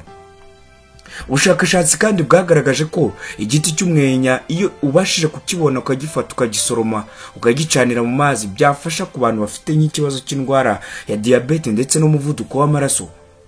Umwenya ngo ufite umwihariko mu buvuzi gakondo bwa Kinyarwanda, kandi ugira uruhare runini cyane ku muntu ufite intege nkeya mu mubiri. Iyo akoresheje umwenya ngo intege ziragaruka, ndetse ngo umwenya unafasha mu rwungano ngogozi ku buryo ibyo umuntu yariye bitamuheramo. Umwenya kandi ukora kimwe n'utundi twatsi twitwa ubwunyu bwa nyamanza, nabwo abakurambere babuhaga abana ngo babuhekenye, bigatuma bahumura neza mu kanwa. Ikindi ubwunyu bwa nyamanza bumara ngo ni ukuvura ubugendakanwa ku bana. Umwenya kandi Abanyarwanda bawukoresha nk'uko bakoreshaga icyatsi cyitwa icyumya, nacyo bagikoreshaga boza amenyo, bigatuma bagira impumuro nziza mu kanwa nk'uko nabikubwiye haruguru. Umwenya ababyeyi bawukoresha bavura inkorora abana. Nibyo koko uyu ni umuti w'inkorora n'ibicurane, gusa ku mwana utaratangira kurya ntibyemewe kumuha imiti y'ibyatsi. Ni kimwe n'uko wamugaburira. Uhekenya amababi ukamira amazi cyangwa ugakora icyayi cyawo. Umwenya kandi ni umuti urwanya diabete n'umuvuduko w'amaraso. Ku bagabo kimwe n'abagore ni umuti wongera uruba. Umwenya kandi ni umuti urinda imitsi, ikanatuma ubwonko bukora neza. Umwenya amavuta awuvuyemo yica mikrobu nyinshi, ndetse ubushakashatsi bwerekanye ko anarinda malaria. Uburyo amavuta akorwamo tuzabibabwira mu minsi iri imbere, ugukomeza kugenda udukurikirana. Kutera hafi y'urugo bikumira imibu n'udusimba duto twatera indwara. Umwenya kandi urwanya guhitwa. Niyo haba hazamo amaraso ukawukoresha 3 ku munsi, birakira mu gihe bitatewe na amibe. Ni umuti uzimya umuriro ukanavura umutwe. Umwenya kandi urinda ukanavura kuruka ndetse n'iseseme. Umwenya kunywa birinda umwijima kwangirika, kuko bifasha gusohora imyanda mu mubiri. Umwenya ni umuti mwiza w'igifu kirimo ibisebe. Ucanira ibibabi n'imizi mu mazi ukanywa agakombe 2 ku munsi. Iyo turimo turababwira ku kamaro k'ikimera, ntibivuze ko warembye atajya kwa muganga, ahubwo ni byiza mu gihe waba utarajya kwa muganga ko ushobora kwifashisha iki kimera. Ikirenze ibyo, nk'uyu mwenya ushobora kunywa mu cyayi kuko ushobora gusimbura amajyane, ukanywa icyayi cyiza ukirindira n'ubuzima bwawe. Ni byiza kwihatira gukoresha umwenya, ko umwenya ari ikimera cyiza. Reka ngushimire wowe wakoze subscribe ku Kibabi TV. Ushobora gusiga comment ukatubwira ikimera twazagukoreraho. Ushobora kwegera mugenzi wawe wabona atarakoze subscribe ukamubwira ngo nakore subscribe. Tubakunda ko mudukurikira kenshi cyane rwose. Amahoro kuri mwese. Nyita Freddy.